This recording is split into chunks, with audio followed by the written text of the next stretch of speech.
ಅದೆಲ್ಲ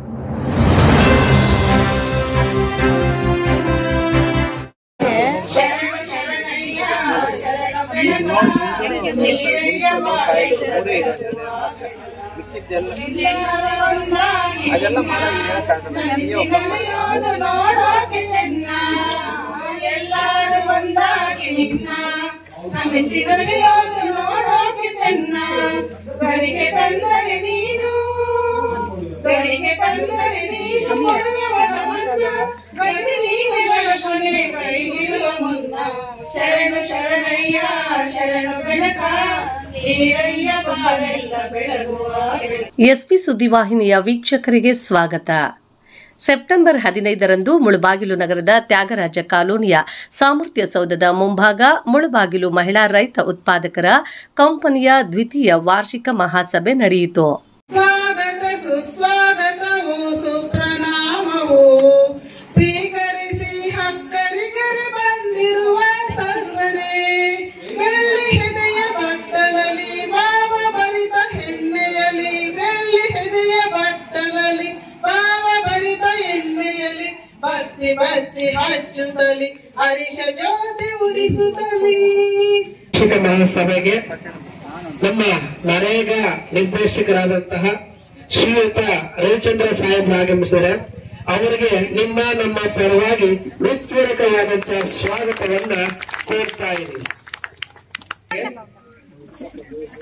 ತಾಲೂಕು ಪಂಚಾಯತ್ ಸಹಾಯಕ ನಿರ್ದೇಶಕರಾದ ರವಿಚಂದ್ರ ಅವರು ಕಾರ್ಯಕ್ರಮದ ಅಧ್ಯಕ್ಷತೆಯನ್ನ ವಹಿಸಿದ್ರು. ಈ ಕಾರ್ಯಕ್ರಮದಲ್ಲಿ ಕೃಷಿ ಸಹಾಯಕ ನಿರ್ದೇಶಕರಾದ ರವಿಕುಮಾರ್, ಪಶು ವೈದ್ಯಾಧಿಕಾರಿಯಾದ ಅನುಷಾ, ಎನ್ಆರ್ಎಲ್ಎಂ ತಾಲೂಕು ವ್ಯವಸ್ಥಾಪಕರಾದ Pushpalatha, company CEO Devaraj, DO Kiran, ಸಂಘದ ಅಧ್ಯಕ್ಷರಾದ ಪ್ರತಿಭಾ, ಕಾರ್ಯದರ್ಶಿ ಕಮಲಮ್ಮ, ಖಜಾಂಚಿ ಶಾರದಮ್ಮ, ನಿರ್ದೇಶಕರುಗಳಾದ ರುಕ್ಮಿಣಿ, ಸುವರ್ಣ, ರಾಧಮ್ಮ, ಚಾಮುಂಡಿ, ಜಗದಂಬ, ಗಂಗರತ್ನ, ಎನ್ಆರ್ಎಲ್ಎಂ ಸಿಬ್ಬಂದಿಯಾದ ರತ್ನಯ್ಯ, ಪವಿತ್ರ ಕಂಪನಿಯ ಷೇರುದಾರರು ಹಾಜರಿದ್ದರು. ವರದಿ ಸೋಮಶೇಖರ್, ಎಸ್ಪಿ ನ್ಯೂಸ್, ಮುಳಬಾಗಿಲು. ಯಶಸ್ವಿಗೆ ಷೇರುದಾರರು ತುಂಬಾ ಮುಖ್ಯ. ಷೇರುದಾರರನ್ನು ತುಂಬಾ ಜಾಗೃತವಾಗಿ ನಮ್ಮ ಸಿಬ್ಬಂದಿಯವರು ಕರ್ಕೊಂಡು ಬಂದಿದ್ದೀರಾ. ನಿಮಗೂ ಹೊಂದಿಸುತ್ತಾ ಇವತ್ತೊಂದು ಕಾರ್ಯಕ್ರಮ ಎಲ್ರಿಗೂ ಗೊತ್ತಿರೋದೆ MKPC ಅಂತ ನಾವು 2 ವರ್ಷಕ್ಕಂತ ಮುಂಚೆ ಪ್ರಾರಂಭಿಸಿದ್ದೀವಿ. ಡಿಸ್ಟಿಕ್ ಇಂದ ನನಗೆ ಕಾಲ್ ಮಾಡ್ಬಿಟ್ಟು ನಿಮ್ ತಾಲೂಕಿಗೆ MKPC ಅಂತ ಯೋಜನೆ ಕೊಡ್ತಾ ಇದ್ದೀರಿ, ಮಾಡ್ತೀರಾ ಅಂತ ಕೇಳಿದ್ರು. ನಾನು ಇದ್ಕೊಂಡು ಏನೋ MKPC ಅಂದ್ರೆ ದುಡ್ಡು ಜಾಸ್ತಿ ಬರುತ್ತೆ ಬಿಡು, ನಮ್ದೇನು ಕಷ್ಟ ಇರಲ್ಲ ಅಂತ ಹೇಳ್ಬಿಟ್ಟು ಆಯ್ತು ಸರ್ ಕೊಡಿ ಅಂತ ನಾವು ಸಾರ್ಗೆ ಹೇಳಿದ್ವಿ. ಮತ್ತೆ ಕೊಟ್ಟಿದ್ಮೇಲೆ ಫಸ್ಟ್ ಅಲ್ಲಿ ಡಾಕ್ಯುಮೆಂಟ್ಸ್ ರೆಡಿ ಮಾಡೋದು ಅದು ಇದು ಹೇಳಿದ್ರು. ಆದ್ರೆ ನಾನೇನು ಅದ್ರ ಬಗ್ಗೆ ಗಮನ ಹರಿಸಿಲ್ಲ. ಮತ್ತೆ ಷೇರುಗಳು ಕಟ್ಸ್ಬೇಕು ಅಂದ್ರು. ಷೇರುಗಳು ಕಟ್ಸ್ಬೇಕು, ಎಷ್ಟು ಕಟ್ಸ್ಬೇಕು ಅಂದ್ರೆ 1500 1000 ಜನ ಅಂದ್ರು. ಆವಾಗ ಭಯ ಶುರುವಾಯ್ತು. ಅಷ್ಟು ಈಸಿನಾ 1000 ರೂಪಾಯಿ ಕಟ್ಟೋದು? ಲೋನ್ ಕೊಡ್ತೀವಿ ಕಟ್ತಾರೆ ಅಂತ ಎಲ್ಲರ ಭರವಸೆ. ಲೋನ್ ಕಟ್ರೆ ನಾವು ಕಟ್ತೀವಲ್ಲ ಮೇಡಮ್, ಲೋನ್ ವಾಪಸ್ ಕಟ್ತೀವಿ, 1 ರೂಪಾಯಿ ಇಂಟ್ರೆಸ್ಟ್ ಕಟ್ಸ್ತೀರಾ ಅಂತ ಕೇಳ್ತಾರೆ ಫೀಲ್ಡ್ ಅಲ್ಲಿ. ನಾವು ನಮ್ಮ ಸಿಬ್ಬಂದಿ ಹೇಳಿದ್ರು ಕೂಡ ಅವರೇ ಮೇಡಮ್ ಈ ತರ ಹೇಳ್ತಾ ಇದಾರೆ, ಏನ್ ಮಾಡೋದು ಅಂತ. ಆದ್ರೂ ಸಹ ನಾವು ಎಲ್ಲ ಜೊತೆಯಲ್ಲಿ ತಾಲೂಕು ಸಿಬ್ಬಂದಿ, ನಮ್ಮ ಪಂಚಾಯತಿ ಸಿಬ್ಬಂದಿಗಳೆಲ್ಲ ನಾವೆಲ್ಲ ಒಟ್ಟಿಗೆ ಸೇರಿ ಒಂದು ಕಂಪನಿ ಬರ್ಬೇಕು ಅಂದ್ರೆ ಅಷ್ಟು ಈಸಿ ಅಲ್ಲ. ಷೇರುಗಳು ಕಟ್ಸೋದು ಅಷ್ಟೊಂದು ಈಸಿ ಅಲ್ಲ. ನಾವೆಲ್ಲ ಕಷ್ಟಪಟ್ಟು 2 ವರ್ಷಕ್ಕಂತ ಮುಂಚೆ ನಾವು ಸ್ಟಾರ್ಟ್ ಮಾಡಿ 1000 ಷೇರುಗಳನ್ನು ಕಟ್ಸಿದೀವಿ. ಮತ್ತೆ ಫೀಲ್ಡ್ ಅಲ್ಲೂ ಕೂಡ ನಮ್ಗೆ ಪದೇ ಪದೇ ಪ್ರಶ್ನೆ ಬರುತ್ತಲ್ಲ, ಶೇರ್ ಕಟ್ಟಿದ ಮೇಲೆ ನಮ್ಗೆ ಏನ್ ಲಾಭ, ಏನ್ ಕೊಡ್ತಾ ಇದ್ದೀರಾ ಅಂತ ನಮಗೂ ಕೂಡ ಮಾಹಿತಿ ಕೇಳ್ತಾ ಇದ್ರು. ಈಗ ಒಂದು ಕಂಪನಿ ಡೆವಲಪ್ ಆಗ್ಬೇಕು ಅಂದ್ರೆ ಅಷ್ಟು ಈಸಿ ಅಲ್ಲ. ಒಕ್ಕೂಟ ಅಂದ್ರೆ ಬ್ಯಾಂಕ್ ಅಲ್ಲಿ ಖಾತೆ ಮಾಡಿಸ್ತೀವಿ, ಮತ್ತೆ ಕಮಿಟಿ ರಚನೆ ಮಾಡ್ಕೊಳ್ತೀವಿ, ಸರ್ಕಾರದಿಂದ ಅನುದಾನ ಬಂದಿರುತ್ತೆ, ಅದನ್ನ ನಡ್ಸ್ಕೊಂಡು ಹೋಗ್ತೀವಿ. ಆದ್ರೆ ಒಂದು ಕಂಪನಿ ಅಂದ್ರೆ ಕಂಪನಿ ಸ್ಟಾರ್ಟ್ ಮಾಡ್ಬೇಕು ಅಂದ್ರೆ ಅದಕ್ಕೆ ಒಂದು ನಾವು ಷೇರುದಾರರನ್ನ ಶೇರ್ ಕಟ್ಟಿಸಿದ ಮೇಲೆ ಅದಕ್ಕೊಂದು ಕಮಿಟಿ ರಚನೆ ಮಾಡಿದ ನಿರ್ದೇಶಕ ಮಂಡಳಿ ಅಂತ ರಚನೆ ಮಾಡ್ಕೋಬೇಕು. ಆ ನಿರ್ದೇಶಕರ ಮಂಡಳಿ ಆಯ್ಕೆ ಮಾಡಿದ್ಮೇಲೆ ಸರ್ಕಾರದಿಂದ ಏನೇನ್ ಮಾಡ್ಬೇಕು, ಬ್ಯಾಂಕ್ ಅಲ್ಲಿ ಕರೆಂಟ್ ಅಕೌಂಟ್ ಮಾಡಿಸ್ಬೇಕು. ಅದೆಲ್ಲ ಮಾಡಿಸುವಾಗ ತುಂಬಾ ತೊಂದರೆಗಳಾಯ್ತು. ಆದ್ರೂ ಕೂಡ ನಾವು ಎಲ್ಲ ಇದ್ ಮಾಡಿ ಸುಮಾರು 2 ವರ್ಷದಲ್ಲಿ ನಮ್ಮ ಪ್ರಗತಿ ಮತ್ತೆ ಹೇಳ್ತಾರೆ. ಆ ಖಾತೆ ಆಯ್ತು, ಮತ್ತೆ ಷೇರುಗಳನ್ನು ಕಟ್ಸಿದ್ವಿ, ಕೆಲವೊಂದು ಶೇರ್ಗಳು ಲಾಸ್ಟ್ ಅಲ್ಲಿ ಒಂದ್ 20 ಶೇರ್ ನಮ್ಗೆ ಸಾಕಾಗ್ಲಿಲ್ಲ, ಆದ್ರೂ ಕೂಡ ಏನು ರಿಸ್ಕ್ ಮಾಡಿ ಶೇರು ಕಟ್ಸಿದೀವಿ. ಆ ಶೇರ್ಗೆ ತಕ್ಕಂತೆ ನಮ್ಗೆ ಅನುದಾನ ಸಹ ಬಿಡುಗಡೆ ಆಗಿದೆ. ಅದೆಲ್ಲ ವರದಿಯಲ್ಲಿ ಮಂಡನೆ ಮಾಡ್ತಾರೆ. ಮೇನ್ ಒಂದು ಯೋಜನೆ ಸಕ್ಸಸ್ ಆಗ್ಬೇಕು ಅಂದ್ರೆ ಎಲ್ರೂ ಒಟ್ಟಾಗಿ ನಾವು ಕೆಲಸ ಮಾಡ್ಬೇಕು. ಒಬ್ಬರಂತೂ ಕೆಲಸ ಮಾಡಕ್ಕೆ ಆಗುವುದಿಲ್ಲ. ಒಂದು ತಾಲೂಕಿಗೆ ಒಂದು ಯೋಜನೆ ತಗೊಂಡು ಅದನ್ನ ಯಶಸ್ವಿ ಮಾಡಿದ್ರೆ ನಮ್ ಜನರಿಗೆ ಹೆಲ್ಪ್ ಆಗುತ್ತೆ. ಕೆಲವ್ರು ಏನ್ ಮಾಡ್ತಾರೆ, ನಮ್ಗೆ ಯೋಜನೆ ಬೇಡ. ಯೋಜನೆ ಮಾಡಿದ್ರೆ ಕಷ್ಟ ಅಲ್ಲ, ಒಂದು ಯೋಜನೆ ಬಂದ್ರೆ ಅದಕ್ಕೆ ರಿಸ್ಕ್ ತಗೋಬೇಕು. ಒಂದು ಯೋಜನೆ ಇವಾಗ ನಮ್ಗೆ MKPC ಅಂತ ಯೋಜನೆ ಬಂದಿರೋದ್ರಿಂದ ನಮ್ಗೆ ಇಬ್ಬರು ಸಿಬ್ಬಂದಿಗೆ ಕೆಲಸ ಸಿಕ್ಕಿದೆ. ಒಂದು CEO, ಒಂದು ಅಕೌಂಟೆಂಟ್, ಮ್ಯಾನ್ ಪವರ್ ಕ್ರಿಯೇಟ್ ಆಗುತ್ತೆ. ಅದ್ರ ಜೊತೆಗೆ IFC ಅಂತ ಹೊಸ ಯೋಜನೆ ಬಂದು MKPC ಇರೋದ್ರಿಂದ ನಮ್ಗೆ ಅದೊಂದು ಯೋಜನೆ ಸಿಕ್ಕಿದೆ. ಬೇರೆ ಬೇರೆ ಯೋಜನೆಗಳು ಇದರಿಂದ ನಮ್ಗೆ ಕ್ರಿಯೇಟ್ ಆಗ್ತಾ ಇದಾವೆ. ಇವಾಗ ಫುಡ್ ಪ್ರಾಸೆಸ್ ಮಾಡಿಸ್ಬೇಕು ಅಂದ್ರೆ ನಾವು ಬೇರೆ ಕಡೆ ಹೋಗ್ಬಿಟ್ಟು ನಾವು ಪರ್ಮಿಷನ್ ತಗೋಬೇಕು. ಇವಾಗ MKPC ಯಲ್ಲಿ ನಾವು ಲೈಸೆನ್ಸ್ ಗಳನ್ನ ಮಾಡಿಸಿದೀವಿ. ಆ ಲೈಸೆನ್ಸ್ ಮಾಡಿಸಿರೋದ್ರಿಂದ ನೀವು ಇಲ್ಲೇ ಲೈಸೆನ್ಸ್ ತಗೊಂಡು ಇದ್ರ ಮುಖಾಂತರ ನೀವು ವ್ಯಾಪಾರ ಮಾಡಬಹುದು. ಮತ್ತೆ ಬೇರೆ ಕಡೆ ಹೋಲಿಕೆ ಮಾಡ್ಕೊಂಡ್ರೆ ಇದು ಮಹಿಳೆಯರಿಗೆ ಮಾತ್ರ, ಪುರುಷರಿಗೆ ಇಲ್ಲಿ ಅವಕಾಶ ಇಲ್ಲ. ಪುರುಷರು ಶೇರ್ ಕಟ್ಸಿದೀವ ನಾವು? ಇಲ್ಲ, ಮಹಿಳೆಯರಿಗೆ ಮಾತ್ರ ಕೊಟ್ಟಿರೋದು. ಯಾಕೆಂದ್ರೆ ಮಹಿಳೆಯರು ಮುಂದೆ ಬರಬೇಕು, ಆರ್ಥಿಕವಾಗಿ, ಸಾಮಾಜಿಕವಾಗಿ, ರಾಜಕೀಯವಾಗಿ, ಶೈಕ್ಷಣಿಕವಾಗಿ ಎಲ್ಲಾ ರಂಗದಲ್ಲಿ ನಮ್ಮ ಮಹಿಳೆಯರು ಮುಂದೆ ಬಂದು ಬೆಳಿಬೇಕು ಅಂತ ಸರ್ಕಾರ ಯೋಜನೆಗಳನ್ನ ತರ್ತಾ ಇರೋದು. ಆ ಯೋಜನೆಯನ್ನ ನಾವು ಕ್ರಮಬದ್ಧವಾಗಿ ಮಾಡಿದಾಗ ಮಾತ್ರ ಅದು ಯಶಸ್ವಿ ಆಗುತ್ತೆ. ನಮ್ಮ CEO ನಾವು ಆಯ್ಕೆ ಮಾಡ್ಕೊಂಡಿದೀವಿ, ಅವ್ರಿಗೂ ಹೇಳ್ತಾ ಇರ್ತೀನಿ, ಶೇರ್ ನಾವು ಕಟ್ಸಿದೀವಿ, ನಂದು ಬಂದು ಎಲ್ಲ ನಾನ್ ನೋಡ್ಬೇಕಾಗುತ್ತೆ. MKPC ಏನಿದೆಯೋ ನೀನ್ ಬೇರೆ ಏನು ಕೆಲಸ ಮಾಡಬಾರ್ದು. MKPC ಏನ್ ಶೇರ್ ಕೊಟ್ಟಿದಾರೋ ಕಟ್ಸಿದಾರೋ ಅವ್ರಿಗೆ ನಾವು ನ್ಯಾಯ ಮಾಡ್ಬೇಕು. ಸರ್ಕಾರದಿಂದ ಏನ್ ಬರುತ್ತೆ ಯೋಜನೆ ಅವ್ರಿಗೆ ಮಾಡ್ಕೊಡ್ಬೇಕು ಅಂತ ಅವ್ರನ್ನ ನಾವು ಬಿಟ್ಟಿದೀವಿ. ಅದಕ್ಕಂತೆಯೇ ನಾವು ಅವ್ರಿಗೆ ಬಿಟ್ಟಿದೀವಿ. ಬೇರೆ ಕೆಲಸ ಕೂಡ ನಾವು ಹೇಳೋದಿಲ್ಲ. ಏನ್ ಕೆಲಸ ಇದ್ರು ಕೂಡ ನಾವು ಬೇರೆ ಸಿಬ್ಬಂದಿ ಇದೀವಿ, ನಾವು ಮಾಡ್ಕೊಳ್ತೀವಿ. MKPCದು ಡಾಕ್ಯುಮೆಂಟೇಶನ್ ಇರ್ಬೋದು, ಇಲ್ಲಾಂದ್ರೆ ಅದರಿಂದ ಬರುವಂತ ಏನೇ ಡಾಕ್ಯುಮೆಂಟ್ಸ್ ಜಾಸ್ತಿ ಮೇಂಟೈನ್ ಮಾಡ್ಬೇಕಾಗುತ್ತೆ. ಎಲ್ಲ ಅವ್ರಿಗೆ ಒಪ್ಪಿಸ್ಬಿಟ್ಟು ನಾವು ಅವ್ರನ್ನ ಬಿಟ್ಟಿದೀವಿ. ನೀವೇನು ಅಂದ್ರೆ ಷೇರುದಾರರು, ನೀವು ಶೇರ್ ಕಟ್ಟಿದ್ದೀರಲ್ಲ, ನಾವು ಶೇರ್ ಕಟ್ಟಿದೀವಿ, ನೀವೇನ್ ಮಾಡಿದೀರ ಪ್ರಶ್ನೆ ಮಾಡ್ಬೇಕು. ಎಲ್ಲಿ ಪ್ರಶ್ನೆ ಮಾಡುತ್ತಾ ಅಲ್ಲಿ ನಮ್ಗೆ ಕೆಲಸ ಆಗುತ್ತೆ. ಎಲ್ಲಿ ಪ್ರಶ್ನೆ ಮಾಡೋದಿಲ್ವೋ ಅವಾಗ ನಮ್ಗೆ ಕೆಲಸ ಆಗೋದಿಲ್ಲ. ಇವಾಗ ಯಾರಾದ್ರೂ 30 ಪಂಚಾಯತಿಲಿ ಒಂದ್ 2 MPKಗಳು ನಮ್ಗೆ ಫೋನ್ ಮಾಡ್ಬಿಟ್ಟು ಮೇಡಮ್ ನಾವ್ ಶೇರ್ ಕಟ್ಸಿದೀವಿ, ಏನ್ ಪ್ರಯೋಜನ ಅಂತ ಅವ್ರು ಕೇಳಿದಾಗ ನಮ್ಗೆ ಅದ್ರ ಬಗ್ಗೆ ಆಲೋಚನೆ ಮಾಡಕ್ಕೆ ಒಂದು ಯೋಚನೆ ಬರುತ್ತೆ. ನೀವ್ ಶೇರ್ಗಳು ಕಟ್ಸಿಬಿಟ್ಟು ಸುಮ್ನೆ ಇರಬಾರ್ದು. ಅವ್ರ ನಂಬರ್ ತಗೊಳ್ಳಿ. ನಮ್ MBK ಅವರು ಬೇರೆ ಬೇರೆ ಕೆಲಸ ಇರುತ್ತೆ ಅವ್ರಿಗೆ ಸಿಬ್ಬಂದಿಗಳಿಗೆ, ಡೈರೆಕ್ಟ್ ಆಗಿ ನೀವೇ ಅವ್ರನ್ನ ಕಾಂಟ್ಯಾಕ್ಟ್ ಮಾಡ್ಬೋದು. ಶೇರ್ ಕಟ್ಟಿದೀರಾ, ಶೇರ್ ಸರ್ಟಿಫಿಕೇಟ್ಸ್ ತಗೋಬೇಕು. ಸರ್ಟಿಫಿಕೇಟ್ಸ್ ತಗೊಂಡ್ಮೇಲೆ ಏನೇನಾಗಿದೆ ಅಂತ ನೀವು ತಿಳ್ಕೋಬೇಕು. ಇವಾಗ ಕಂಪ್ನಿ ಇಲ್ಲೇ ನಮ್ಮ EO ಸರ್ ಅವರು ಸಿದ್ಧತೆ ಮಾಡ್ಕೊಡ್ತಾ ಇದ್ದಾರೆ. ಪಂಚಾಯತಿ ಆಫೀಸ್ ಒಳಗಡೆ ಒಂದು ಬಿಲ್ಡಿಂಗ್ ಅದು ರೆಡಿ ಆಗ್ಬೇಕು. ಇವಾಗ ಸದ್ಯಕ್ಕೆ ನಾವ್ ಇರುವ ವ್ಯವಸ್ಥೆಯನ್ನೇ ಉಪಯೋಗಿಸ್ಕೊಳ್ತಾ ಇದೀವಿ. ಏನೇನ್ ಐಟಮ್ಸ್ ತರಿಸ್ತಾ ಇದೀವಿ ಅದೆಲ್ಲ ಕೂಡ ನಾವು ಹೇಳ್ತೀವಿ. ನೀವು ಅದನ್ನ ಬಿಸ್ನೆಸ್ ಮಾಡ್ಕೊಡ್ಬೇಕು. ಕಂಪ್ನಿ ಅಂದ್ರೆ ಸ್ವಲ್ಪ ಲಾಭ ಇಟ್ಕೋಬೇಕು ನಾವು. ಯಾಕಂದ್ರೆ ಕಂಪ್ನಿ ಲಾಭ ಬಂದ್ರೇನೆ ಅದು ಮುಂದೆ ನಡೆಯೋದು. ಹಂಗಂತ ನಾವು ಜಾಸ್ತಿ ಲಾಭ ಇಟ್ಕೊಳ್ಳೋದಿಲ್ಲ. ಷೇರುದಾರರಿಗೆ ಆದಷ್ಟು ಅನುಕೂಲ ಆಗುತ್ತೆ, ಇನ್ನ ಷೇರುಗಳು ಕಟ್ಟಬಹುದು. ಆದ್ರಿಂದ ನೀವೆಲ್ಲ ಶೇರ್ ಕಟ್ಟಿರೋದ್ರಿಂದ ನಮ್ ತಾಲೂಕಲ್ಲಿ ಒಂದು ಮಹಿಳಾ ಕಿಸಾನ್ ಕಂಪ್ನಿ ಅಂತ ನಡ್ಕೊಂಡ್ ಬಂದಿದೆ. ಅದು ಇನ್ನ ಜಾಸ್ತಿ ಬೆಳೆಯುತ್ತೆ. ಸುಮಾರು ಅಮೌಂಟ್ ಬಂದಿದೆ, ನಾನು ಅದು ಹೇಳೋದಿಲ್ಲ, ಅವ್ರ ಪ್ರೆಸೆಂಟೇಶನ್ ಮಾಡ್ತಾರೆ. 2 ವರ್ಷದಲ್ಲಿ ನಮ್ಗೆ MKPCಗೆ ಅನುದಾನ ತುಂಬಾ ಬಿಡುಗಡೆ ಆಗಿದೆ. ಆ ಅನುದಾನವನ್ನ ನಾವು ಬಿಸ್ನೆಸ್ ಮಾಡ್ತೀವಿ. ಆ ಬಿಸ್ನೆಸ್ ಬಂದಿದ್ದ ಲಾಭದಲ್ಲಿ ನಿಮ್ಗೆ ಷೇರುದಾರರಿಗೂ ಅದಕ್ಕೆ ಪಾಲಿರುತ್ತೆ. ಮತ್ತೆ ನಾವು ತರಿಸುವ ಐಟಮ್ ಅಲ್ಲಿ ನಿಮ್ಗೆ ಸ್ವಲ್ಪ ಕಡಿಮೆ ರೇಟ್ ಅಲ್ಲಿ ಸಿಗುತ್ತೆ. ಬೇರೆಯವ್ರಿಗಿಂತ ಶೇರ್ ಕಟ್ಟಿರೋರಿಗೆ ಸ್ವಲ್ಪ ನಿಮ್ಗೆ ಅನುದಾನ ಕಡಿಮೆ, ಹಣ ಕಡಿಮೆ ಇರುತ್ತೆ. ಮತ್ತೆ ನಿಮ್ಗೆ ಬೇರೆ ಅದ್ರಲ್ಲಿ ಲಾಭ ಬರುತ್ತಲ್ಲ. ಇವಾಗ ನಾನ್ ಶೇರ್ ಕಟ್ಟಿರ್ತೀನಿ, 50 ರೂಪಾಯಿ ಇರುತ್ತೆ, ಅದರಲ್ಲಿ ನಿಮ್ಗೆ ಒಂದು 5 ರೂಪಾಯಿ ಕಡಿಮೆಗೆ ನಿಮ್ಗೆ ಕೊಡ್ತೀವಿ. ಬೇರೆಯವ್ರಿಗೆ ಮಾರುವಾಗ ಸ್ವಲ್ಪ ನಾವು ಜಾಸ್ತಿ ಮಾರ್ತೀವಿ, ಅದು ಲಾಭ ಬರುತ್ತೆ. ಆ ಲಾಭ ಕೂಡ ನಿಮ್ಗೆ ಇರುತ್ತೆ ಷೇರುದಾರರಿಗೆ. ಮತ್ತೆ ನಿಮ್ಮ ಷೇರು ವರ್ಗಾವಣೆ ಆಗೋದಿಲ್ಲ. ಇವಾಗ ನಿಮ್ ಶೇರ್ ಕಟ್ಟಿರ್ತೀರಲ್ಲ, ಅಕಸ್ಮಾತ್ ನೀವೇನಾದ್ರೂ ನಮ್ಗೇನಾದ್ರು ತೊಂದರೆ ಆಗಿ ನಾವೇನಾದ್ರೂ ಹೆಚ್ಚು ಕಡಿಮೆ ಆದ್ರೆ ನಿಮ್ಮ ಷೇರು ನಿಮ್ಮ ನಾಮಿನಿಗೆ ಹೋಗುತ್ತೆ. ಆ ಶೇರ್ ವೇಸ್ಟ್ ಆಗೋದಿಲ್ಲ. ಮತ್ತೆ ನನ್ಗೆ ಶೇರ್ ದುಡ್ಡು ವಾಪಸ್ ಕೊಡಿ ಅಂದ್ರೆ ಶೇರ್ ದುಡ್ಡು ಯಾವುದೇ ಕಾರಣಕ್ಕೆ ನಾವು ವಾಪಸ್ ಕೊಡಕ್ ಆಗೋದಿಲ್ಲ. ನನ್ನ ಬದಲಿಗೆ ಇವಾಗ ಪುಷ್ಪ ಶೇರ್ ಕಟ್ಟಿದ್ದಾರೆ, ನಾನು ಬೇಡ ಅಂದ್ರೆ ನಾನು ಬೇರೆಯವ್ರನ್ನ ಶೇರ್ ಕಟ್ಟಿಸ್ಬೇಕು.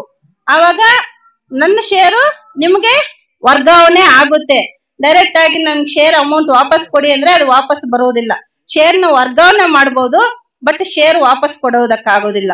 ಮತ್ತೆ ಏನಾದ್ರೂ ಹೆಚ್ಚು ಕಡಿಮೆ ಆಗಿ ತೀರೋದ್ರೆ ಅನ್ಕೊಳ್ಳಿ, ಆವಾಗ ನೀವು ನಮ್ಮ ಗಮನಕ್ಕೆ ತರಬೇಕು. ನಿಮ್ಮಷ್ಟಕ್ಕೆ ನೀವು ಸುಮ್ನೆ ಇದ್ರೆ ಅದು ಡಾಕ್ಯುಮೆಂಟ್ಸ್ ಎಲ್ಲ ಮೇಂಟೈನ್ ಮಾಡ್ಬೇಕಾಗುತ್ತೆ, ಮತ್ತೆ ಅದು ವರ್ಗಾವಣೆ ಮಾಡ್ಬೇಕಾಗುತ್ತೆ. ಆದ್ರಿಂದ ಶೇರ್ ಯಾರ್ಯಾರು ಕಟ್ಸಿದೀರಾ ನಿಮ್ಮ ಷೇರುದಾರರಿಗೆ ನೀವು ಅನುಕೂಲ ಮಾಡ್ಕೊಡ್ಬೇಕು. ಅವ್ರಿಗೆ ಅವೇರ್ನೆಸ್ ಕೊಡಿ, ಯಾವತ್ತೇ ಆಗ್ಲಿ ಮಾಹಿತಿ ಕೊಡ್ಬೇಕು. ಮಾಹಿತಿ ಕೊಟ್ಟಾಗ ನಿಮ್ಗೆ ಭಾರ ಕಡಿಮೆ ಆಗುತ್ತೆ. ಇವಾಗ ನಾನು ಯಾವ್ದೋ ಒಂದ್ ಕೆಲಸ ನಾನೇ ಮಾಡ್ಕೊಂಡು ಹೋಗ್ತಾ ಇದ್ರೆ ನನ್ಗೇನಾದ್ರೂ ತೊಂದ್ರೆ ಆದ್ರೆ ಅದನ್ನ ಯಾರು ನಡ್ಸ್ಕೊಂಡು ಹೋಗ್ತಾರೆ? ನಮ್ ಜೊತೆಯಲ್ಲಿರೋರ್ಗು ಅದ್ರ ಬಗ್ಗೆ ಮಾಹಿತಿ ಇರ್ಬೇಕು. ಅದಕ್ಕೆ ಷೇರುದಾರರಿಗೆ ಇಂಥ ಕಡೆ ಕಂಪ್ನಿ ಇದೆ, ಇಂಥ ಕಡೆ ಹೋಗಿ ಅಂತ ಹೇಳ್ಬಿಟ್ಟು ನೀವು ಅವ್ರಿಗೆ ಮಾಹಿತಿ ಕೊಟ್ರೆ ನಿಮ್ಗೆ ಭಾರ ಕಡಿಮೆ ಆಗುತ್ತೆ. ಶೇರ್ ಕಟ್ಟಿಸ್ಬಿಟ್ಟು ನಾನೇ ಎಲ್ಲ ನೋಡ್ಬೇಕು ಅಂದ್ರೂ ಕೂಡ ಆಗೋದಿಲ್ಲ. ಬೇರೆ ಬೇರೆ ಕೆಲಸ ಎಲ್ಲ ಇರುತ್ತೆ ನಿಮ್ಗೆ. ಅರ್ಥ ಆಯ್ತಾ? ತುಂಬಾ ಅನುಕೂಲ ಇದೆ. ಇನ್ನ ಬೇರೆ ಷೇರುಗಳು ಕಟ್ಸುವಂಗಿದ್ರೆ ಕಟ್ಸಿ, ನಾವಷ್ಟು ಈಸಿಯಾಗಿ ಬಿಡೋದಿಲ್ಲ. ಅದಕ್ಕಾಗಿ ಸಿಇಒ ಇದಾರೆ, ಅವ್ರು ನಾವ್ ಬೇರೆ ಏನೋ ಕೆಲ್ಸಕ್ಕೆ ಯೂಸ್ ಮಾಡ್ಕೊಳ್ಳೋದಿಲ್ಲ. ಅವರು ಚೆನ್ನಾಗಿ ಇವಾಗ ಆಕ್ಟಿವ್ ಆಗ್ತಾ ಇದ್ದಾರೆ. ನಾಲೆಜ್ ಇದೆ, ಸ್ವಲ್ಪ ಮಾತಾಡೋದು ಕಡಿಮೆ ಅಷ್ಟೇ. ಮಾಡ್ಕೊಡ್ತಾರೆ, ಅವರೆಲ್ಲ ಮಾಡ್ಕೊಡ್ತಾರೆ. ಯಾವ್ದೇ ರೀತಿ ನೀವು ಪುಷ್ಪಾ ಮೇಡಮ್ನೇ ಕೇಳ್ಬೇಕು, ರತ್ನೇಶ್ ಸರ್ನೇ ಕೇಳ್ಬೇಕು ಬೇಡ. ನೀವು ಕಾಂಟ್ಯಾಕ್ಟ್ ಅವ್ರದ್ದು ಕೊಡ್ಸಿಬಿಡಿ, ಅವಾಗ ನಿಮ್ ಭಾರ ಕಡಿಮೆ ಆಗುತ್ತೆ. ಷೇರುದಾರರು ಇನ್ನ ಶೇರ್ ಕಟ್ಸಿ ಅವಕಾಶ ಇದೆ, ಅದಕ್ಕೆಲ್ಲ ವ್ಯವಸ್ಥೆ ಮಾಡಿದೀವಿ. ಅದ್ರ ಬಗ್ಗೆ ಎಲ್ಲ ಡೀಟೇಲ್ ಆಗಿ ಅವರು ವರದಿ ಓದ್ತಾರೆ. ನನ್ಗೆ ಎಷ್ಟಾದ್ರೆ ಅಷ್ಟು ನಾನು ವರ್ಕ್ ಮಾಡಿಸ್ತಾ ಇದ್ದೀನಿ. ಡೈರೆಕ್ಟ್ ಆಗಿ ನೀವು ಪಂಚಾಯತಿ ಹತ್ರ ಬಂದು ಮೇಡಮ್ ನಾವು ಶೇರ್ ಕಟ್ಟಿದೀವಿ ಅಂತ ನೀವು ಕೇಳ್ಬೋದು. ಅರ್ಥ ಆಯ್ತಾ? ಬೇರೆ ಇಲಾಖೆ ಜೊತೆ ಎಲ್ಲ ನಾವು ಜೊತೆಯಲ್ಲಿ ಕೆಲಸ ಮಾಡ್ತೀವಿ. ಇನ್ಮೇಲೆ ನಮ್ಗೆ ಲೈಸೆನ್ಸ್ಗಳೆಲ್ಲ ಬಂದಿದೆ, ಇಷ್ಟು ದಿನ ಲೈಸೆನ್ಸ್ಗಳು ಬಂದಿಲ್ಲ. ಇವಾಗ ಲೈಸೆನ್ಸ್ ಎಲ್ಲ ಬಂದಿರೋದ್ರಿಂದ ನಾವು ಅದೆಲ್ಲ ವ್ಯವಸ್ಥೆ ಮಾಡ್ಕೊಡ್ತೀವಿ. ಶೇರ್ ಕೊಟ್ಟು ಒಂದು ಕಂಪನಿ ನಡ್ಸಕ್ಕೆ ನೀವೆಲ್ಲ ಸಹಕರಿಸಿದೀರಾ. ನಿಮ್ಗೆಲ್ರಿಗೂ ನನ್ನ ಪರವಾಗಿ ಧನ್ಯವಾದಗಳು ಹೇಳ್ತಾ ಇದ್ದೀನಿ. ಮತ್ತು ನನಗೆ ಇಷ್ಟೊಂದು ಅವಕಾಶ ಕೊಟ್ಟ ಎಲ್ರಿಗೂ ಒಂದ್ಸುತ್ತ ನನ್ನ ಮಾತನ್ನು ಮುಗಿಸ್ತಾ ಇದ್ದೀನಿ. ಕರ್ನಾಟಕದಲ್ಲಿ 60 MKPC ಅಂತ ಸ್ಟಾರ್ಟ್ ಆಗಿರೋದು. 60 MKPC ಯಲ್ಲೂ 1500 ರೂಪಾಯಿ ಶೇರು. ಒಬ್ಬ ಪರ್ಸನ್ಗಾದ್ರೆ 1000 ಜನಕ್ಕೆ 1500 ರೂಪಾಯಿ ಕಟ್ಸಿರ್ತೀವಿ. ಈ ಒಟ್ಟು ಅನುದಾನ 1500 ರೂಪಾಯಿಗೆ 1000 ಜನಕ್ಕೆ 15 ಲಕ್ಷ ರೂಪಾಯಿ ಆಗುತ್ತೆ. ಈ 15 ಲಕ್ಷ ಪ್ಲಸ್ ಮತ್ತೆ ಸರ್ಕಾರದಿಂದ ಅನುದಾನ ಬಿಡುಗಡೆ ಆಗಿರ್ತದೆ. ಈ ಶೇರು 15 ಲಕ್ಷ ಆದ್ರೆ ಈಕ್ವಿಟಿ ಅಮೌಂಟ್ ಅಂತ ಹೇಳ್ಬಿಟ್ಟು 15 ಲಕ್ಷ ಅನುದಾನ ಬಿಡುಗಡೆ ಆಗಿದೆ. ಈ 15 ಲಕ್ಷ ಯಾವ ತರ ಉಪಯೋಗ ಆಗುತ್ತೆ ಅಂತಂದ್ರೆ, ನಾವು ಪಾಸ್ 3 ಅಲಾಟ್ಮೆಂಟ್ ಅಂತ ಮಾಡ್ತೀವಿ.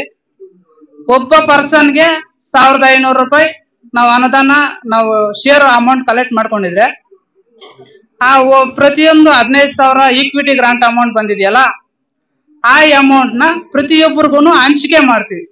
15 ಲಕ್ಷನ ಈಕ್ವಿಟಿ ಅಮೌಂಟ್ ನ ಶೇರು ಹಂಚಿಕೆ ಮಾಡಿದ್ವಿ.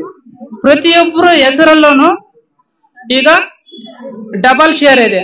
ಒಬ್ಬ ಪರ್ಸನ್ ಹೆಸರಲ್ಲಿ ಮೊದಲು 1500 ರೂಪಾಯಿ ಇತ್ತು. ಈಗ ಪ್ರತಿಯೊಬ್ಬರು 1000 ಜನದಲ್ಲಿ ಡಬಲ್ ಶೇರ್ ಆಗುತ್ತೆ. ಇವಾಗ ಪ್ರತಿಯೊಬ್ಬರ ಹೆಸರಲ್ಲೂ 3,000 ಶೇರು ಹಂಚಿಕೆ ಆಗಿದೆ. ಈ ಹಂಚಿಕೆ ಆಗಿರೋದ್ರಲ್ಲಿ ನಮ್ಗೆ ಈ ಶೇರ್ ವಾಪಸ್ ಕೊಡಿ ಅಂತಂದ್ರೆ ಕೊಡಲ್ಲ.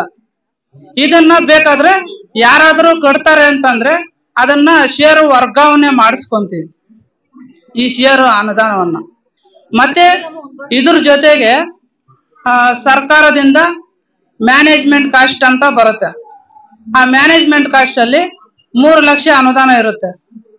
3 ಲಕ್ಷ ಅನುದಾನದಲ್ಲಿ ಸಿಇಒ ಅವರ ಸ್ಯಾಲ್ರಿ ಅಂದ್ರೆ ನಾವು ವರ್ಕ್ ಮಾಡ್ತಾ ಇದೀವಿ, ಮತ್ತೆ ಅಕೌಂಟ್ ಅಂತ ಹೇಳ್ಬೋದು ಕಿರಣ್ ಅವರಿದ್ದಾರೆ, ಮತ್ತೆ ಇಬ್ಬರಿಗೂ ಸ್ಟಾಫ್ಗೆ ಸ್ಯಾಲ್ರಿ ಪ್ಲಸ್ ಮತ್ತೆ ಆಫೀಸ್ ರೆಂಟ್ಗೆ ಮತ್ತೆ ಟ್ರೈನಿಂಗ್ ಅಮೌಂಟು ಟ್ರಾವೆಲ್ ಅಲವೆನ್ಸು ಈ ತರ 3 ಲಕ್ಷ ಅನುದಾನ ಬಿಡುಗಡೆ ಆಗಿರುತ್ತೆ.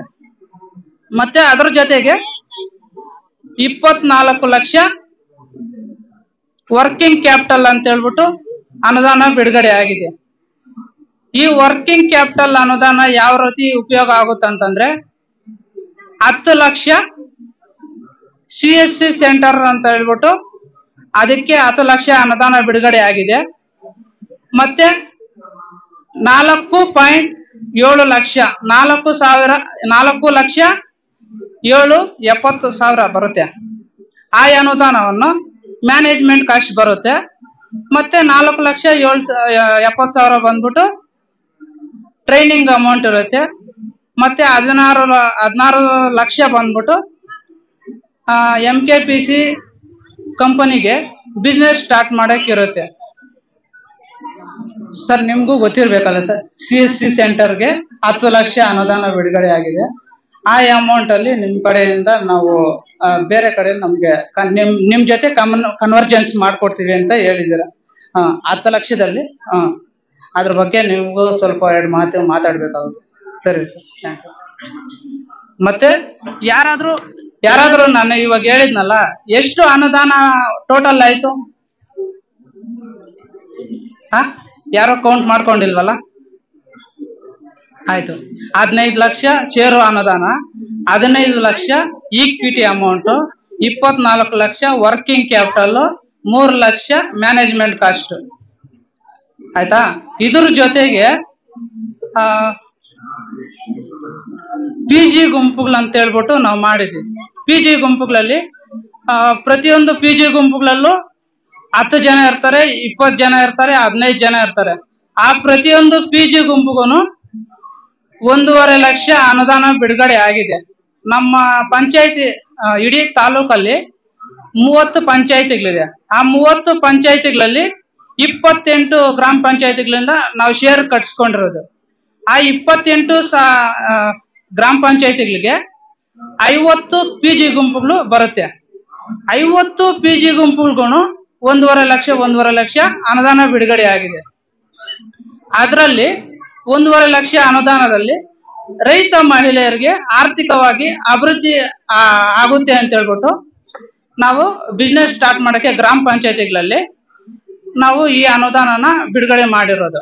ಅದು ಒಕ್ಕೂಟಗಳಿಗೆ ಬಂದಿರುತ್ತೆ ಈ ಅಮೌಂಟ್.